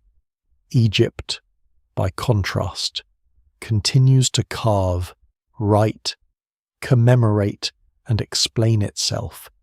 Its voice survives, and because it survives, it can seem more confident than it really is. Egyptian kings are masters of turning danger into cosmic order.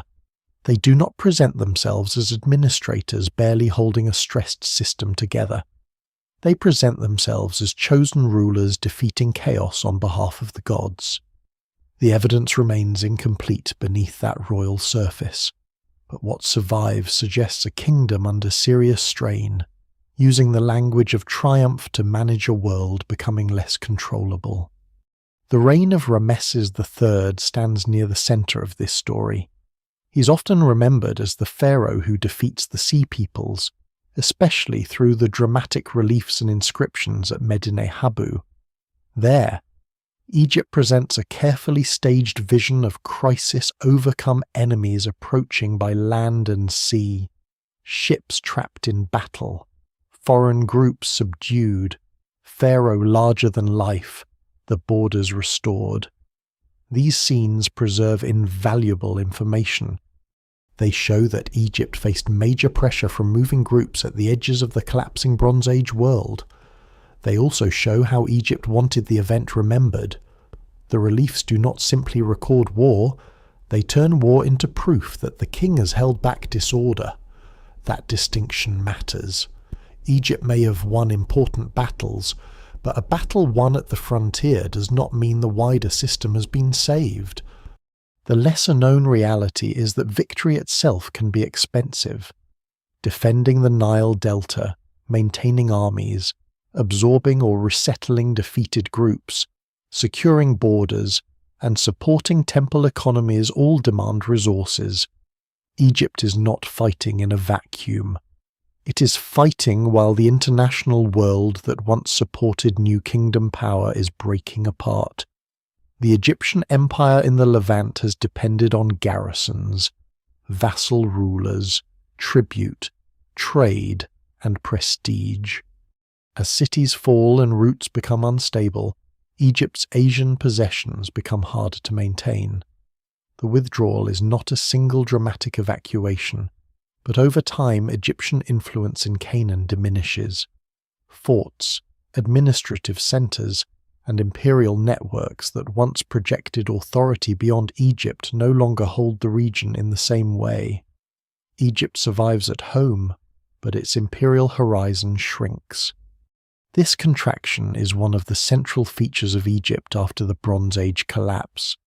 In earlier centuries, especially under the great warrior pharaohs of the 18th and 19th dynasties, Egypt had looked outward with enormous confidence.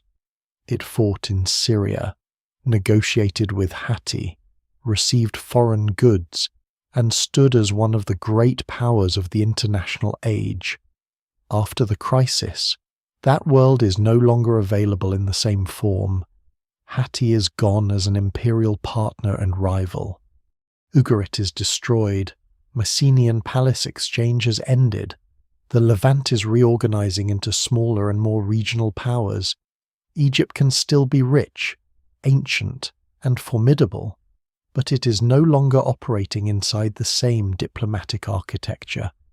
The chessboard has changed, and some of the old pieces have disappeared. Inside Egypt, the pressure appears in quieter but revealing ways. One of the most striking episodes comes from Deir el-Medina, the village of skilled workers who built and decorated royal tombs in the Valley of the Kings. During the reign of Ramesses III, records describe work stoppages when rations are delayed. This is sometimes called the first recorded labour strike in history, though the phrase should be used carefully because the ancient context is not modern industrial labour. Still, the event is extraordinary. These are not anonymous peasants at the edge of the kingdom. They are state-supported specialists working on royal sacred projects. If their grain payments are late, something is wrong in the machinery of distribution. The problem may be administrative, economic, political, or all at once. But it gives a rare view beneath royal triumph. While temple walls show Pharaoh conquering enemies, village records show workers waiting for food they are owed. That contrast is the heart of Egypt's survival. Monumental Egypt continues. Practical Egypt strains. The temples accumulate wealth and land. The priesthoods, especially that of Amun at Thebes, become increasingly powerful. Royal authority remains sacred. But sacred authority does not automatically translate into smooth administration. Over time, especially after Ramesses III, the later Ramesside kings struggle with economic difficulties, tomb robberies, political fragmentation, and the growing power of regional institutions. Tomb robbery is a particularly symbolic sign. The royal tomb is supposed to be one of the most protected spaces in Egyptian culture, wrapped in religion, secrecy, and royal prestige. When tombs are violated in later New Kingdom and Third Intermediate Period contexts, it suggests not merely crime, but weakening confidence in the state's ability to protect even its most sacred dead. The details are complex and unfold over generations, but the pattern is unmistakable. The old central power is losing force. Egypt's geography helps it endure, but geography is not destiny. The deserts protect, but they also limit. The Nile feeds, but flood levels vary. The delta opens Egypt to the Mediterranean world, but that openness brings both trade and threat. Western groups from Libya become increasingly important in Egyptian affairs, sometimes as enemies, sometimes as settlers, soldiers, and eventually sources of dynastic power. Nubia to the south remains another zone of Egyptian interest and challenge. The kingdom's survival requires constant negotiation with its borders. and after the Bronze Age collapse, those borders feel less like distant edges of empire and more like active frontiers pressing inward. Yet Egypt does not become irrelevant. It continues to preserve learning, ritual, craft, monumental building, and a deep memory of kingship. Its scribal culture endures. Its temples remain centers of wealth and identity. Its art and religious imagination continue to shape the ancient world. This is why Egypt's story after 1200 BC must not be told as a simple decline into darkness.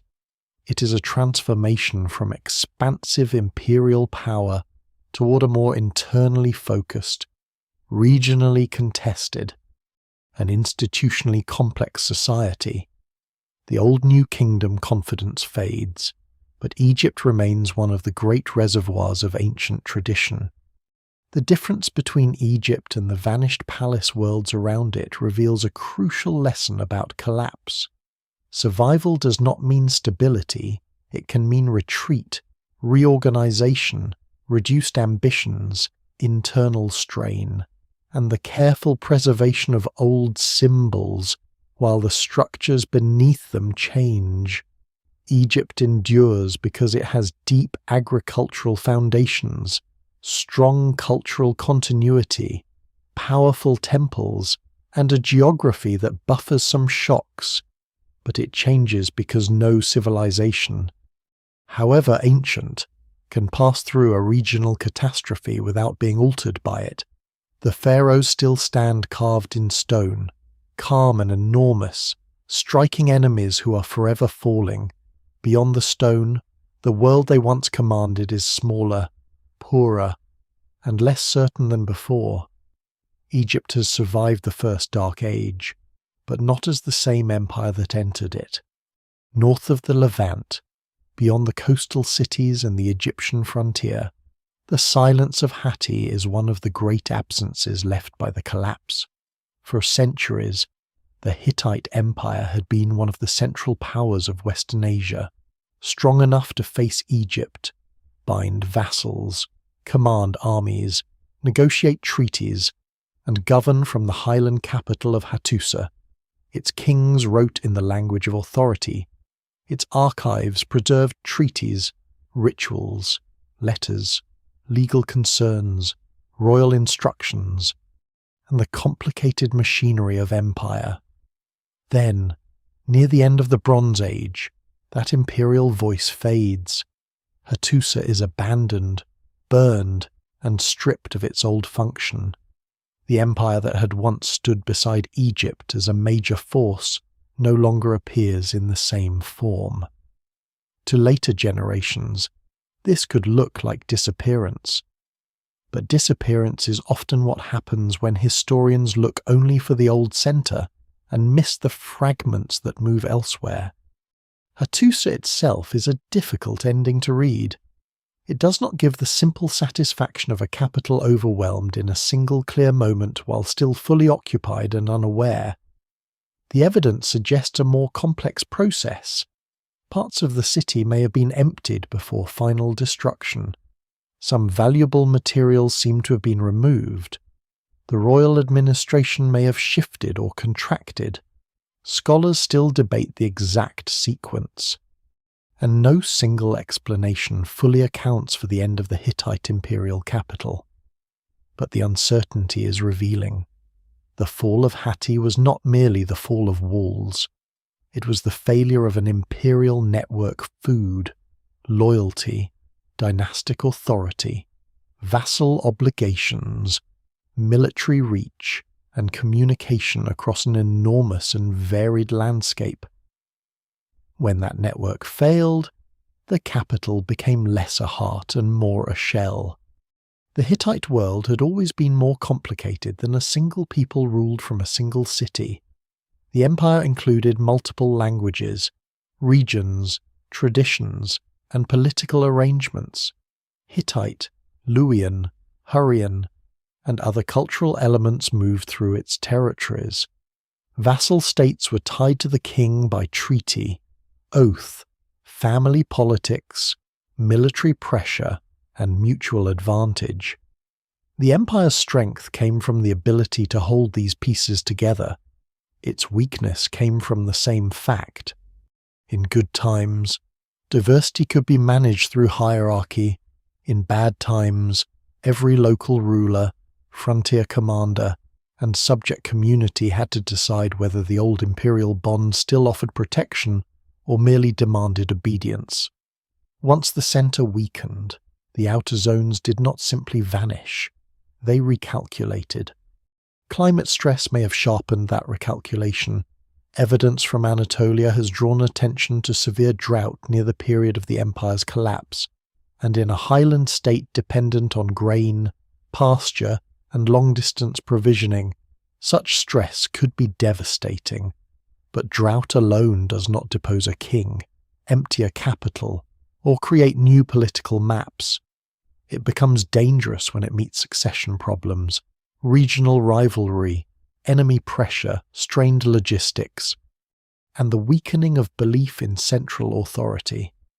A Hittite king facing hunger and unrest would have needed reliable provinces. Provinces facing hunger and unrest may have had less reason to remain reliable. The empire did not need every part to rebel dramatically. It only needed enough parts to stop functioning together. After Hattusa falls silent, the story does not end in a blank space. To the south and southeast, especially in northern Syria and southeastern Anatolia, traditions associated with the Hittite and Luwian world continue in smaller kingdoms often called Neo-Hittite or Syro-Hittite states. This name can be misleading if it suggests that the empire simply reappeared in miniature, unchanged. These were regional polities with their own histories, local identities, and mixed cultural landscapes. Yet they preserved elements of the old world in striking ways: royal titles, monumental art, storm god imagery, dynastic memory, and especially inscriptions written in hieroglyphic Luwian. The imperial centre had vanished, but its cultural afterlife remained visible on stone. This is one of the most important corrections to the old collapse narrative. Hatti did not survive as the Hittite Empire, but parts of its political and cultural inheritance survived outside the fallen capital. Cities such as Carchemish became especially significant. Carchemish had already been important under Hittite rule, and after the collapse it remained a major centre, carrying forward royal traditions in a changed world. Other kingdoms, including Melid, Tabal, Gurgum, Qui, Patina, and others across Anatolia and northern Syria, occupied the broken edge between the old Bronze Age imperial order and the rising Iron Age powers. Their monuments show kings still presenting themselves with dignity, legitimacy, and divine support, even though the geopolitical stage around them has transformed. The inscriptions of these Neo-Hittite and Luwian-speaking states are not merely relics. They show how memory becomes a political tool after collapse. A ruler who can connect himself to older traditions gains weight in a world where authority is being renegotiated. A carved relief, a storm god, a royal genealogy, or a monumental inscription can say that the past has not been lost, only relocated. The old Hittite cuneiform archives are gone from the centre, but public writing in stone continues elsewhere. That shift matters. It suggests a move from imperial administration toward regional display, from palace archive to monument, from managing a vast network to claiming legitimacy in a smaller but fiercely competitive landscape. The landscape itself changes in political meaning. Northern Syria and southeastern Anatolia become zones of survival, mixture, and pressure. They sit between Assyria to the east, the Levant to the south, Anatolian highlands to the north and west, and expanding Aramean groups who become increasingly important in the Iron Age. The Neo-Hittite states are not isolated survivors living peacefully among ruins. They are actors in a crowded world. They compete, ally, trade, fight, and adapt. Their survival is real, but precarious. Over time, the rising power of Assyria will draw many of them into a harsher imperial orbit. Yet before that later domination, they represent a remarkable post-collapse phenomenon, the persistence of highland and imperial traditions in decentralized form. The Arameans complicate the story further. They emerge as major players in Syria and northern Mesopotamia during the early Iron Age, often associated with mobile or semi-mobile groups who establish kingdoms and spread the Aramaic language across the region. Their rise is not simply the replacement of Hittites by outsiders. It is part of a broader reorganization in which old centers weaken, new groups settle, local elites adapt, and languages shift. Aramaic eventually becomes one of the great languages of Near Eastern communication. But in the centuries after 1200 BC, its rise belongs to the same world of fragmentation and renewal that produced the Neo-Hittite states. The old imperial map has shattered, and in the cracks new forms of power take root. What survives in the record suggests that the people of these regions did not think of themselves as living in a dark pause between greater ages. They built, ruled, worshipped, inscribed, traded, and remembered. Their art combines local and inherited forms. Their kings speak in voices shaped by both continuity and reinvention. Their cities show that collapse can reduce scale without erasing complexity. In fact, smaller kingdoms may preserve certain traditions more visibly because they need them so urgently. A great empire can assume its own legitimacy. A small post-collapse kingdom must proclaim it. The silence of Hatti, then, is not absolute. It is the silence of a capital no longer speaking for an empire. Beyond it, echoes continue. The storm gods still stand on monuments. Luwian signs still mark stone. Royal names still claim continuity with a past that has broken but not disappeared. The Hittite Empire falls, but its fragments help shape the Iron Age world that follows. This is how civilization survives after a great collapse, not by keeping every institution intact, but by carrying pieces forward into new arrangements. The old center dies. The edges remember. Across the Aegean, the collapse has a different sound. It is not the silence of one imperial capital, as in Hattusa, or the strained survival of a river kingdom, as in Egypt. It is the fading of many palace centers at once, scattered across a landscape of mountains, islands, narrow valleys, coastal plains, and restless seas. Mycenae, Tiryns, Pylos, Thebes, or Komnenos, and other centers had once formed a world of fortified citadels, storerooms, workshops, elite tombs, diplomatic contacts, and scribal administration.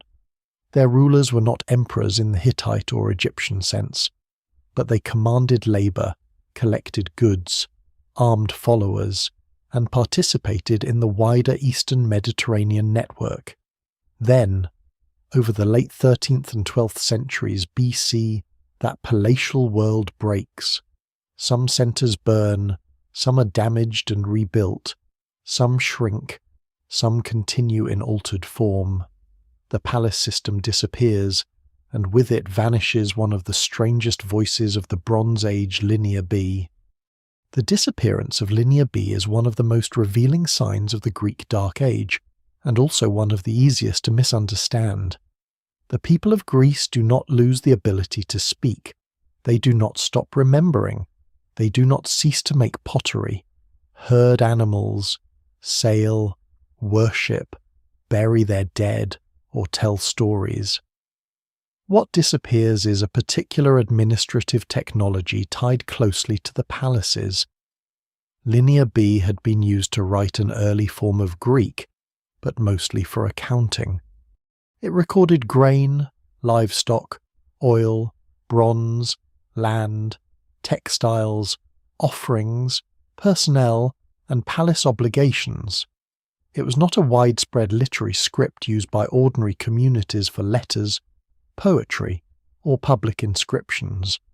When the palaces vanish, the need for that script vanishes too. Writing falls silent in the Aegean for centuries, not because the mind of Greece goes dark, but because the institutions that had reason to write no longer exist. That silence has shaped the name of the period. Later scholars called it a dark age, partly because written evidence becomes scarce. But darkness in the archive is not the same as darkness in life. The centuries after the Mycenaean collapse are poorly lit by texts, yet they are full of human activity if one reads pottery, burials, settlement patterns, metalwork, and regional change. The evidence remains incomplete, and scholars still debate how severe population decline was in different areas. But the old image of total emptiness has softened. Some regions appear to suffer sharp contraction, others show continuity. Some communities move from palatial lowlands to smaller, more defensible or more locally sustainable settlements. Some coastal contacts weaken, then revive in new forms. The Aegean after collapse is not a blank page. It is a page written in a harder script, one made of graves, pots, hearths, and reused stones.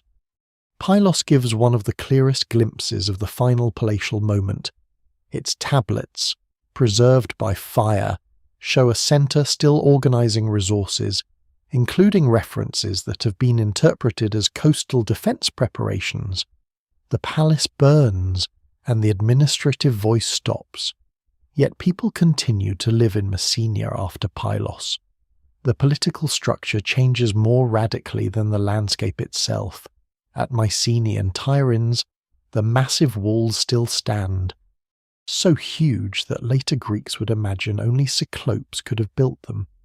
These walls outlive the societies that raised them. They become monuments of memory before memory fully understands them. A ruined citadel is a powerful object. It tells later inhabitants that greatness once existed nearby, but not exactly how that greatness worked, or why it ended.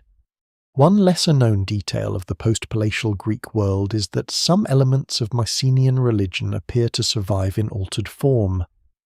Linear B tablets record names of deities that are recognizable from later Greek religion, including Zeus, Hera, Poseidon, and others. Though the roles and cult practices may not have been identical to those of the classical period, this continuity matters. The collapse of palaces does not erase sacred memory. Ritual practices change, sanctuaries shift, and the scale of offerings may alter, but the spiritual landscape is not created from nothing after the Dark Age. Beneath the loss of royal centres, older names and habits continue to move through households, local cults, and regional traditions. The material world also changes. Mycenaean pottery styles give way over time to simpler and then newly inventive forms. The sub-Mycenaean and proto-geometric periods are not glamorous in the way palace art can be glamorous, but they show communities reorganizing taste, craft, and identity. The compass-drawn circles and clean lines of proto-geometric pottery mark not ignorance, but a new aesthetic discipline after the crowded imagery of the palace age has receded. Iron begins to appear more widely. Though its rise is gradual and uneven, bronze remains valuable, but iron has practical advantages once production improves and supply networks for tin are unreliable. The adoption of iron is not a sudden technological miracle. It is part of the long rearrangement of economy, skill, and necessity. Burial customs reveal another shift. In some regions, large chamber tombs associated with Mycenaean elites become less common, and smaller or different burial practices appear. Cremation becomes more visible in certain contexts, especially later, though practices vary widely by region. grave goods often become fewer or different, suggesting changes in wealth display, social hierarchy, and access to long-distance goods. Yet even in modest graves, people still mark the dead with care. The post-collapse world may be poorer in palatial luxury, but it is not without meaning. Communities still express status, kinship, memory, and belonging through the treatment of the dead. The loss of palatial authority may have fragmented Greece into smaller communities, but fragmentation also creates the conditions for later experimentation. Without the old palace administrations, local leaders, kin groups, village communities, and emerging warrior elites operate in new ways. Power becomes less centralized, perhaps more personal and regional. The evidence for political organization is limited, and it would be misleading to draw a straight line from the ruins of Pylos to the later Greek polis. Still, something important happens in the centuries of silence. Communities learn to exist without palaces. They develop local identities. They preserve language. They reshape social memory. They maintain and eventually renew overseas contacts. By the 9th and 8th centuries BC, the Aegean will begin to re-enter a more visible world of expanding trade, alphabetic writing, sanctuaries, poetry, and city formation. But those later developments grow out of the hard centuries before them, not in spite of them. Memory may be the most mysterious survival of all. The later Greek epic tradition remembers a heroic age of great kings, walled cities, long voyages, and wars around Troy. It does not preserve the Bronze Age as archaeology sees it. Oral tradition reshapes, compresses, beautifies, and distorts. Yet it may carry echoes of the palatial past: chariots, bronze weapons, feasting, elite honor, fortified settlements, and the prestige of warrior households. Scholars still debate how much genuine Bronze Age memory survives in later epic, and how much belongs to the Iron Age world that shaped the poems. The safest answer is that memory is layered. The past survives, but not as a clean photograph. It survives as atmosphere, names, images, and social ideals retold across generations. So the Greek world goes dark only if darkness means the absence of palace writing and grand architecture. In human terms, it enters a long twilight of adjustment. The old centers lose their command. The scribes disappear from the record. The great citadels stand like abandoned claims to authority. But the language continues. Craft continues. Worship continues. The sea remains near. Communities learn to live smaller, then slowly begin to widen again. What looks at first like disappearance becomes, over time, a deep transformation. The Mycenaean palace world is gone, but Greece is not. It is waiting in a quieter form, carrying fragments of a broken Bronze Age toward an Iron Age future it cannot yet imagine. Along the Levantine coast, where mountains press close to the sea and harbours open towards Cyprus, Egypt, Anatolia, and the Aegean, the collapse does not create only silence, it creates room. The great inland empires weaken. Egyptian power withdraws gradually from much of Canaan. Ugarit, that brilliant northern port of letters and trade, is gone. The Hittite imperial system no longer holds the Syrian interior in the same way. The Mycenaean palaces no longer send and receive goods through the old elite channels. For many communities, this is a disaster. For some coastal cities, it is also the beginning of a new kind of freedom, out of the broken roots of the Bronze Age. The Phoenician cities begin to turn the sea into something different, not merely a palace highway, but a field of opportunity. The people later called Phoenicians do not suddenly appear from nowhere after 1200 BC. They grow out of the Canaanite world of the Bronze Age Levant, especially the coastal cities of places such as Tyre, Sidon, Byblos, Arwad, and others. The name Phoenician itself comes from Greek usage, tied in later imagination to purple dye and eastern seafarers. These communities likely had their own local identities, city loyalties, kin networks, gods, and traditions. Scholars still debate how sharply one should separate Bronze Age Canaanites from Iron Age Phoenicians, because the evidence suggests both continuity and transformation. The language, religion, craft traditions, and urban life do not begin fresh in the Iron Age, but the political landscape around them changes so deeply that old coastal skills take on new power. Before the collapse, Levantine coastal cities had often operated under the shadow of larger kingdoms.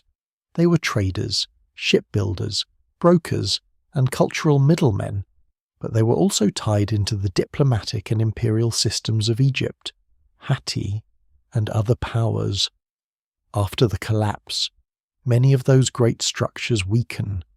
This does not mean the sea becomes safe or easy. It may become more dangerous, less regulated, and more fragmented, but danger and opportunity often travel together. A city that can build ships, negotiate with many peoples, work timber, handle metals, and read the politics of ports is well placed to survive when land empires stumble. The coast becomes a survival machine. Tyre's later fame can make it seem inevitable, as if the city was always destined to become a maritime power. But nothing about the early Iron Age is inevitable. Tyre is a small island city with limited agricultural land, dependent on mainland connections and the sea. Its weakness becomes its discipline. A city with little room to expand inland must look outward. It must trade, bargain, sail, and specialize. Sidon and Byblos have their own older prestige and connections, especially Byblos with its long relationship to Egypt and its role in timber exchange. Arwad, farther north, sits like a fortified ship in the water. Each city has its own path, and the evidence remains incomplete, but together they show a pattern coastal communities adapt not by rebuilding the Bronze Age palace system, but by mastering a more flexible maritime world. One of the most important changes is the shift from royal gift exchange and palace-controlled networks toward more entrepreneurial and city-based trade. This should not be exaggerated into modern capitalism. Kings, temples, elite households, and city authorities remain deeply involved, but the post-collapse world seems to allow more room for merchants, ship owners, and smaller-scale exchange operating across many ports rather than through a few great royal corridors. Instead of one highly prestigious international system dominated by great kings calling each other brothers, there is a more scattered web of practical contacts. Goods still move timber, metals, wine, oil, textiles, pottery, ivory, glass, and luxury objects. But they move through a world where old guarantees are gone and new trust must be built harbour by harbour. The evidence for this maritime recovery is subtle, because ships rarely survive, and harbours change under silt, storms, construction, and time. Yet cargoes, anchors, ceramics, inscriptions, and coastal settlement patterns suggest that exchange does not die. It contracts, shifts, and eventually expands again. The harbour of Dor on the Carmel coast is especially intriguing because underwater and coastal finds from the Iron Age reveal patterns of shipping and cargo that speak to renewed maritime activity. Such evidence shows not one uninterrupted golden road, but pulses of connection, moments of contraction, experimentation, and widening contact. The sea after the collapse is not empty. It is being renegotiated. Silver tells another part of the story. In parts of the southern Levant, studies of silver-hack silver, the cut and weighed silver used before coinage, suggest shortages and changing supply routes after the collapse, followed by later renewal as Phoenician networks expand. This is a lesser-known clue because it does not look dramatic in the way a burned palace does. Small pieces of silver, weighed and reused, can seem humble beside royal treasure, but they are evidence of exchange, trust, shortage, and adaptation. A world without coinage still needs value to move. When silver becomes scarce, people stretch, weigh, cut, and test what they have. When silver begins to flow again through new routes, one can see the outlines of a revived commercial world. The alphabet belongs to this same coastal transformation. Alphabetic writing had roots before the Iron Age, but Phoenician script becomes one of the great carriers of the future. Its power lies partly in its economy. Compared with complex cuneiform systems or specialized palace scripts, alphabetic writing is easier to adapt and transmit. It suits merchants, labels, dedications, ownership marks, and eventually wider uses across many languages. The Phoenician script travels with trade, and through Greek adaptation it will eventually help shape the writing systems of much of the Mediterranean world. This does not mean the alphabet was invented simply for merchants, or that its spread was instant. The history is more complicated than that. But it is hard to miss the connection between flexible coastal networks and a writing system that can move lightly across cultures. Religion also travels, though not as a simple export. Phoenician cities worship gods such as Baal, Astarte, Melkart, Eshmun, and others, with local variations and deep roots in West Semitic tradition. When Phoenician traders and settlers move westward in later centuries, they carry cults, symbols, and ritual habits into new settings, where they mix with local traditions. Even before the Great Age of Colonies, the early Iron Age coast is a place where identity is both local and outward-looking. A Tyrian may belong intensely to Tyre and still live in a world of Cyprus, Egypt, Cilicia, the Aegean, and beyond. Maritime culture teaches people to hold more than one horizon in mind.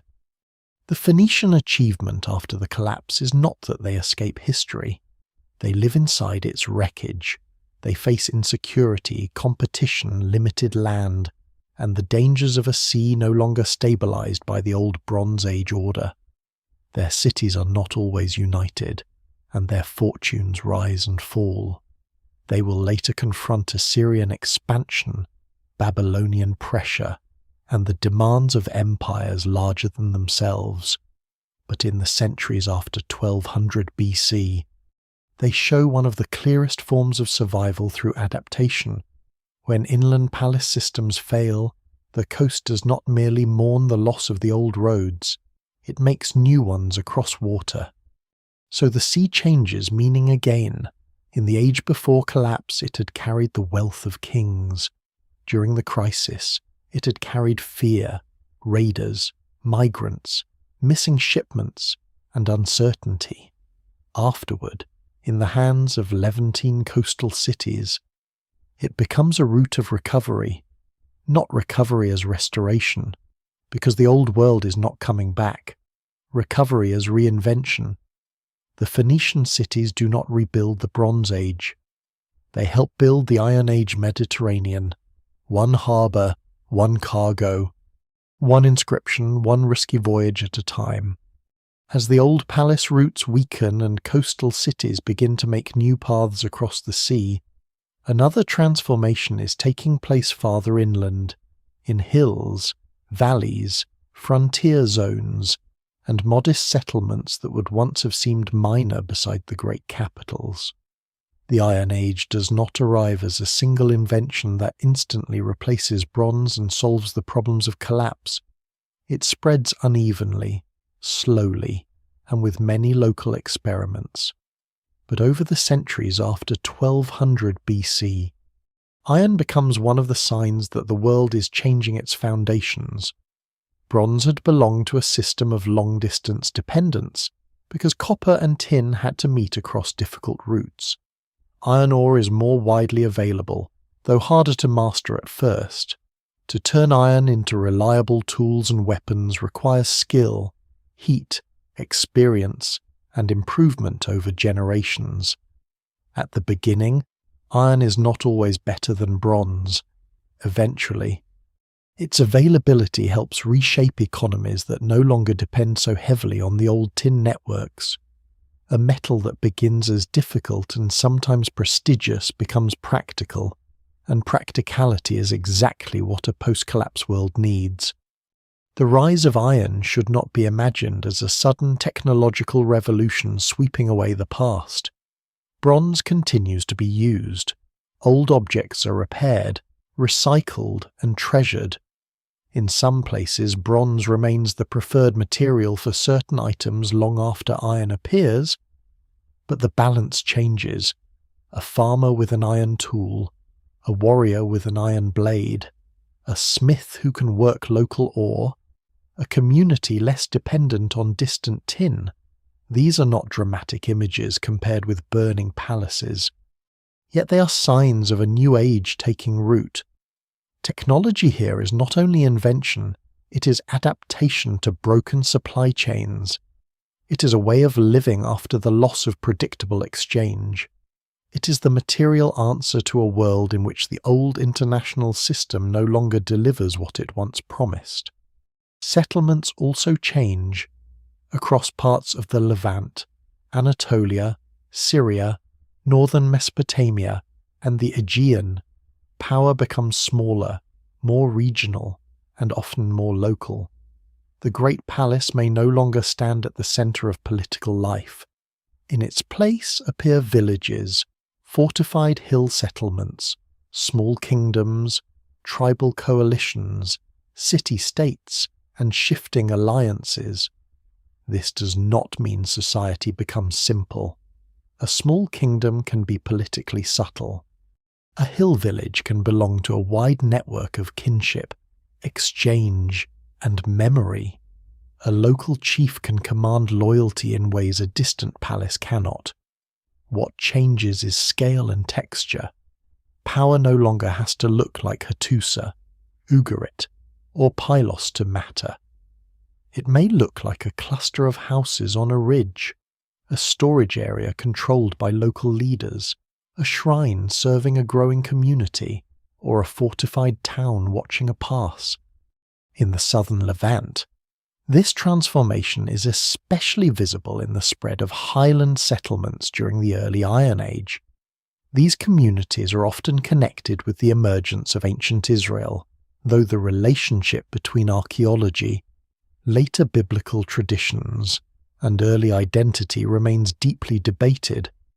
The evidence does not support a simple story of one people arriving fully formed from outside and replacing everyone already there.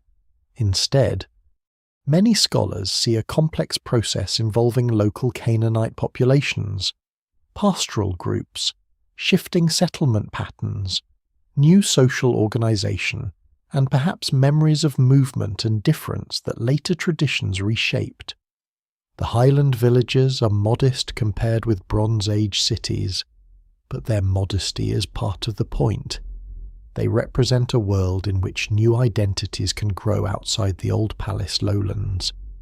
In places where central control had been weaker, and where households could build a different kind of society, the Philistines offer a different pattern. Along the southern coastal plain, sites such as Ashkelon, Ashdod, Ekron, Gath, and Gaza become associated with a culture that shows strong Aegean connections in its early material remains. Pottery forms, certain food practices, and other cultural traces suggest that at least some people arrived from the wider Aegean or Eastern Mediterranean world and mixed with local populations. But identity here, too, is not a single event. The first generation may have carried memories, habits, and tastes from elsewhere. Later generations became rooted in the Levant, speaking local languages, interacting with neighbours, adopting and adapting regional practices. The Philistine world is not a frozen colony of Mycenaeans abroad. It is a new Iron Age society formed from migration, mixture, conflict, trade, and local transformation. Scholars still debate the exact origins and proportions of the groups involved, but the broad pattern shows how collapse can turn movement into new communities. To the north and inland, Aramean groups become one of the most important forces of the early Iron Age. Their rise is difficult to trace in its earliest phases because the written record is patchy, and because mobile or semi-mobile communities often leave less obvious archaeological signatures than palace states. Yet by the first millennium BC, Aramean kingdoms are firmly part of the political map of Syria and northern Mesopotamia. Their language, Aramaic, eventually spreads far beyond them, becoming one of the great administrative and everyday languages of the Near East. This later importance can obscure the fragile beginnings. The Arameans emerge in the same post-collapse space as Neo-Hittite states, Phoenician cities, Assyrian recovery, and Levantine highland communities. They are not a footnote to the collapse, they are one of its major heirs. Assyria, meanwhile, waits and hardens in the immediate aftermath of the Bronze Age collapse. Assyria does not dominate the whole region in the way it will later. It faces pressures, contractions, and rivals, but it preserves important traditions of kingship, military organization, and administration. Over time, especially from the 10th and 9th centuries BC onward, Assyria begins to expand again, eventually becoming the great imperial power of the Iron Age Near East. This is another reminder that survival can be quiet before it becomes obvious. A state may pass through difficulty, conserve institutions, adapt its military systems, and later exploit the fragmentation around it. The Neo-Assyrian Empire will be terrifyingly efficient in later centuries, but its roots lie partly in this post-collapse world, where older imperial habits survive long enough to be sharpened into something new. In Anatolia and northern Syria, Neo-Hittite and Luwian-speaking kingdoms preserve fragments of the old Hittite cultural world while adapting to smaller political realities. In the Levant, Phoenician cities build maritime networks. In the highlands, new village societies develop. Along the coast, Philistine cities become regional powers. In Syria, Aramean kingdoms rise. In Mesopotamia, Assyria and Babylonia continue in altered forms. The result is not one civilization replacing another, but a crowded field of survivors and newcomers. The map after 1200 BC is more fragmented than the late Bronze Age system, but it is also more diverse. No single court defines the age. Many smaller centres compete to do so. This fragmented world changes daily life as well. More people live under local authorities rather than distant palace bureaucracies. Trade becomes less about grand royal exchange and more about practical networks of merchants, cities, and regional powers. Writing systems shift, with alphabetic scripts gaining importance in some areas, while cuneiform remains strong in others.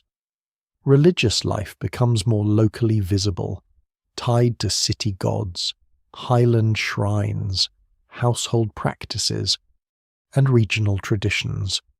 Warfare changes too, as chariot-based elite systems gradually give way to armies and tactics better suited to the Iron Age political landscape. The change is not immediate, and the old prestige of the chariot lingers, but the centre of gravity moves. What makes this period so fascinating is that its new powers often begin in places the Bronze Age elite would not have considered central. Hill country, small harbours, frontier zones, secondary towns, mixed communities, and former vassal regions become the seedbeds of the future. The collapse of the palace world removes a ceiling. It also removes protection. Out of that dangerous openness come new experiments in power, identity, technology, and survival. The first dark age is dark only if the eye searches for the old lights. Look elsewhere, and the new ones are already beginning to burn. The phrase dark age is useful only if it is handled gently.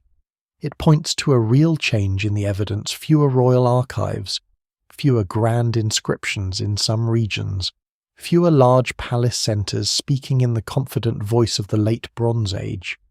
But the phrase can also mislead, because it tempts the imagination to picture a world emptied of complexity, as if civilization has stepped backward into a long night and waited passively for light to return. That is not what the archaeology suggests. The centuries between 1200 and 900 BC are dark in places because the old lamps go out the palatial scribes. The great diplomatic network, the monumental certainty of kings who once believed they could count the world into obedience. But beneath that darkness, smaller fires remain. Some are domestic hearths, some are coastal beacons, some are furnaces for iron, some are shrines in hill country, workshops in reduced towns, or new courts where rulers borrow old symbols and give them new meanings. The age is not empty, it is difficult to read. To reconsider the first dark age, the eye has to stop looking only for what has vanished. If the question is, where are the great palaces of Mycenaean Greece? The answer is bleak. If the question is, where is the Hittite imperial capital commanding its vassals? The answer is silence. If the question is, where is Ugarit, with its rich archives and royal correspondence? The answer lies in a destruction layer. But if the question changes, the period changes with it.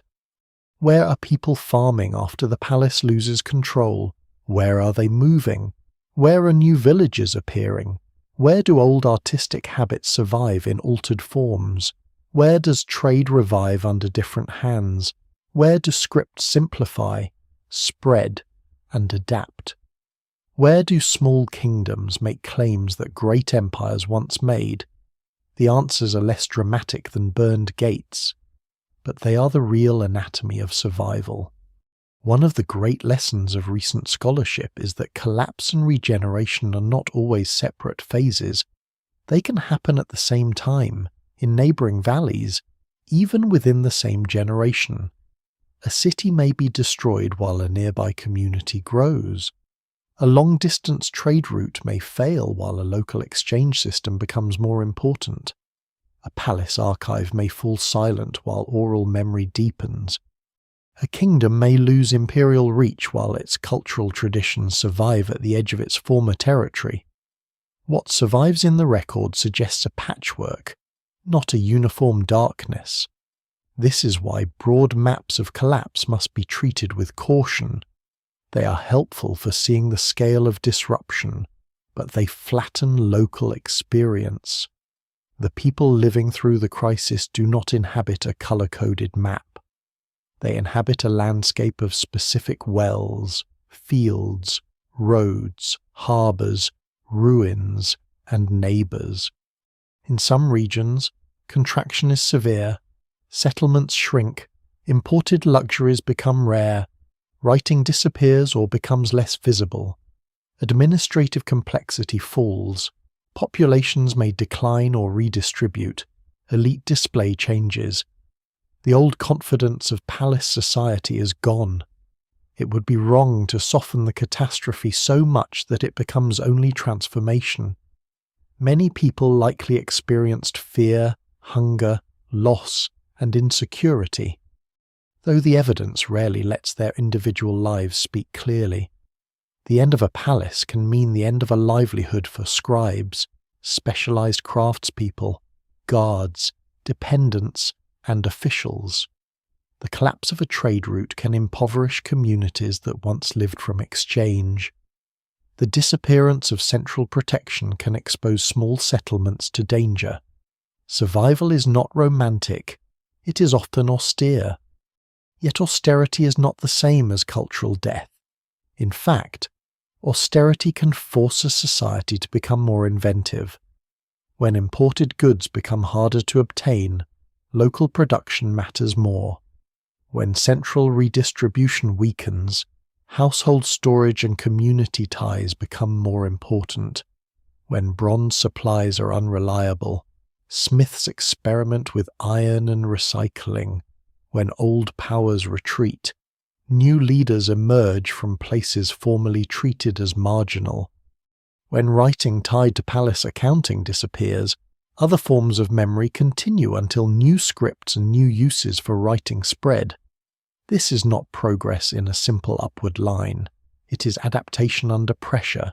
It is the human ability to make smaller systems work when larger ones fail. The Levant shows this clearly. The old Bronze Age city-state world gives way to a more varied Iron Age landscape Phoenician coastal cities, Philistine urban centres, Israelite highland communities, Aramean kingdoms, surviving Canaanite traditions, Egyptian remnants, and later Assyrian pressure. None of these can be reduced to a single origin story. The evidence remains incomplete, and scholars still debate the balance of migration, local continuity, social change, and political formation in each case. But the diversity itself is the point. The collapse does not produce one successor. It produces many experiments. Some fail, some merge, some are conquered, some leave deep legacies in language, religion, trade, and political memory. In Anatolia and northern Syria, the same pattern appears differently. The Hittite Empire disappears, but Neo-Hittite and Luwian-speaking kingdoms carry forward fragments of its symbolic world. Aramean groups rise beside them. Assyria, after its own periods of pressure and contraction, eventually expands with a force that will reshape the Near East. This is not the rebirth of the Bronze Age. It is a new configuration of power. The old diplomacy of great kings calling one another brothers gives way to a harsher and more regional competition, eventually dominated by empires that organize space, tribute, deportation, military campaigns, and administration in ways distinct from the late Bronze Age system. The Iron Age is not simply what comes after the collapse. It is what the collapse makes possible. Even the loss of writing in parts of the Aegean can be reconsidered. From the perspective of historians, it is frustrating. The centuries after the Mycenaean palaces are filled with silence where one longs for voices. But from the perspective of communities, the disappearance of Linear B may not have felt like the loss of literature, because Linear B had been mainly a palace tool. The end of that script may have meant the end of certain obligations as much as the end of written record-keeping. Later, when alphabetic writing enters the Greek world, it does so in a very different social setting. Eventually it becomes a vehicle for poetry, dedication, law, memory, and public identity. The silence before it is not empty. It is the long interval in which Greek communities live without palace writing and prepare, unknowingly, for a different kind of literate future. The first dark age, then, is not a tunnel between two bright civilizations. It is a landscape after a storm, where some trees are uprooted, some fields are ruined, some roads are blocked, and some seeds germinate in the exposed ground. This metaphor is imperfect, as all metaphors are, but it captures something important. Collapse creates debris. It also creates space. The old structures that once suppressed or overshadowed local variation are weakened. New identities become possible. New routes become necessary. New technologies become useful. New political forms arise because the old ones cannot be restored. This does not mean collapse should be celebrated. There is no need to make disaster noble. The centuries after 1200 BC were difficult, and many losses were real. But the period deserves to be seen with more precision than the word dark often allows. It was a time of reduced scale in some places, intensified localism in others, dangerous mobility, economic improvisation, and cultural persistence. It was an age when civilization survived not by remaining itself, but by ceasing to be only one thing. The Bronze Age world had been impressive partly because it was so connected. The Iron Age world that followed became durable, partly because it was more varied. Its strength grew from many centres, many languages, many roots, many small experiments, and many memories of a past that had broken. In that sense, the First Dark Age was not the end of civilization. It was the difficult education of civilization after certainty failed. What civilization learned after the Bronze Age collapse was not written as a lesson. No council of surviving kings gathered among ruins to declare that the old system had been too fragile, too dependent, too concentrated, too confident in its own permanence.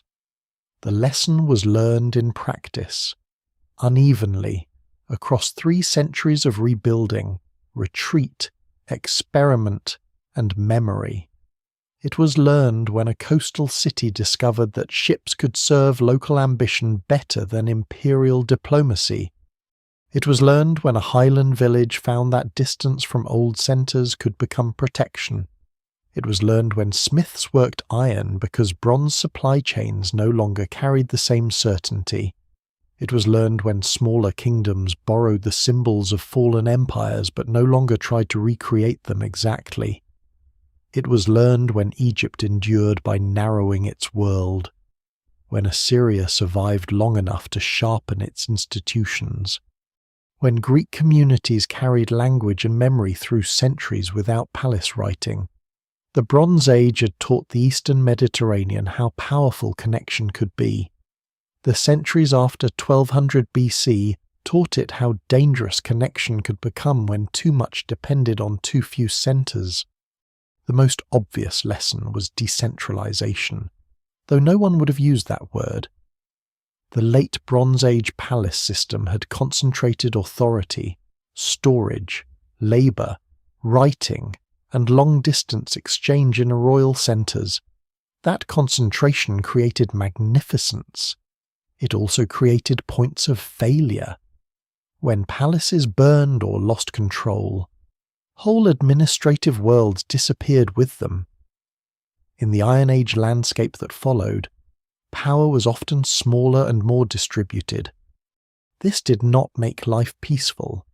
Small kingdoms fought, city-states competed, empires returned, but the political map became more varied. Phoenician cities, Philistine centres, Israelite and other highland communities, Aramean kingdoms, Neo-Hittite states, Assyrian territories, Babylonian traditions, Cypriot polities, and Greek post-palatial communities all occupied pieces of the broken world. Civilization survived because it was no longer housed only in the great palaces of the old international order. Another lesson was material flexibility. Bronze had been the signature metal of the previous age, but bronze depended on tin roots that could be disrupted by distance, politics, and danger. Iron did not replace bronze instantly or magically, and scholars still debate the exact pace and causes of its spread in different regions. Yet iron's eventual importance lies in its relationship to a changed world. More widely available ores, improving techniques, and local production allowed communities to reduce dependence on the long and fragile supply chains that had helped sustain Bronze Age elites. Iron was not merely a stronger metal in a simple technological story, it was a practical answer to uncertainty. a society that can equip farmers, builders, and fighters with materials closer to home has a different relationship to survival than one waiting for tin to cross half the known world. Writing also changed. The Bronze Age had many scripts, many scribal traditions, and many kinds of record-keeping, but some were closely tied to palace administration. When those institutions failed, their scripts could vanish. Linear B is the clearest case. In the Iron Age, alphabetic writing eventually spreads more widely through Phoenician, Aramaic, Hebrew, Greek, and other traditions. This transformation is not immediate, and it is not caused by collapse alone. But the post-collapse world gives simpler, more adaptable scripts room to matter in new ways. Writing becomes less exclusively attached to palace accounting in some regions, and more available for public memory, trade, dedication, law, royal display, and eventually literature. The archive gives way, in part, to inscription. The palace tablet gives way, in part, to the alphabetic line. The old international diplomacy of great kings also gives way to a different political imagination. The late Bronze Age had been a world in which major rulers recognized one another through gifts, marriages, letters, and prestige exchange. After the collapse, that club of great kings is broken. Hatti is gone. Mycenaean palaces are gone. Ugarit is gone. Egypt remains but contracts. Assyria and Babylonia endure, but the balance of power shifts. In the Iron Age, empires return with new severity. Assyria, in particular, will eventually create an imperial system more militarized, more bureaucratically aggressive, and more territorially expansive than the old Bronze Age diplomacy. That later world is not gentler. Survival after collapse does not mean humanity becomes wiser in a moral sense. It means institutions adapt, sometimes toward resilience, sometimes toward harsher forms of control. Memory is perhaps the strangest lesson. The civilizations that came after the collapse did not always remember the Bronze Age accurately, but they remembered it powerfully. Greeks remembered an age of heroes, walled citadels, bronze weapons, and distant wars. Levantine traditions preserved memories of migration, settlement, divine promise, kingship, and conflict, reshaped by later religious and political needs. Neo-Hittite rulers remembered enough of the old Anatolian imperial language of legitimacy to carve it again in stone. Egyptians remembered themselves as eternal defenders of order, even as their imperial reach changed. Memory after collapse is not a museum, it is a tool. It preserves, edits, exaggerates, forgets, and gives authority to the present. By 900 BC, the world of 1200 BC is gone, but civilization has not vanished. The map is different. The Great Palace Web has been replaced by a harsher, more regional, more diverse Iron Age world. Some losses are irreversible. Certain cities never recover their former place. Some scripts fall silent. Some royal lines disappear. Some trade routes are rebuilt only in altered form. But the centuries after the collapse prove that civilization is not a single structure. It is a habit of rebuilding relationships between people and land, coast and inland, memory and power, technology and need, gods and communities, roots and trust. The Bronze Age collapse remains mysterious not because nothing is known, but because so much happened at once. The evidence remains incomplete, and no single explanation fully accounts for the disaster. Yet the answer to how civilization survived is visible in the world that followed. It survived by becoming smaller where it had been too large, more local where it had been too centralized, more flexible where it had been too dependent, and more varied where it had once been bound to a fragile vision of a royal order. The first Dark Age, then, was not the end after the end.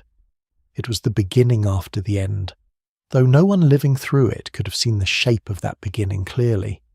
A person standing among the ruins of a burned palace would not have imagined Phoenician ships reaching far across the Mediterranean, Aramaic spreading over empires, Greek alphabetic writing giving voice to epic and lore, Assyria rising into a terrifying imperial machine, or small highland communities becoming central to the religious memory of half the world. They would have seen ash, hunger, silence, and broken authority. History sees something else as well, not comfort, not triumph, but continuity under pressure. The world after the Bronze Age collapse survived because people did what people have always done when the old guarantees fail. They repaired what could be repaired, abandoned what could not, carried what mattered, and built again with whatever remained. The ruins of the Bronze Age still ask for silence, not because they are empty, but because they are crowded with lives that can no longer explain themselves. A tablet hardened in palace fire, a jar buried beneath a collapsed roof, a harbour stone worn by vanished ropes, a hilltop village where no king ever carved his name. Each one holds a small piece of the long human answer to disaster. Civilizations like to imagine themselves as permanent while they are alive. They build walls, archives, temples, treaties, roads, and monuments. They count grain and metal. They name enemies. They praise kings. They make order visible. Yet beneath every order is a quieter truth the future is never guaranteed. After 1200 BC, much was lost. Cities burned. Writing disappeared in some regions. Empires retreated. Palaces that had gathered wealth for generations became mounds of earth and stone. But time did not stop at the fire layer. Beyond the ash, people kept walking through fields, repairing tools, launching ships, tending animals, remembering gods, teaching skills, burying the dead with care, and searching for safer ground. Their survival was not grand in the way monuments are grand. It was patient, repetitive, practical, and often invisible. That is why it matters. The first Dark Age reminds us that history is not only made by those who leave the loudest records. Sometimes the most important people are the ones who leave almost no words at all, the farmers who plant after a bad season, the smiths who learn a difficult metal, the sailors who test a changed sea, the families who carry memory through a time when archives fall silent. They do not restore the old world. They make a different one possible.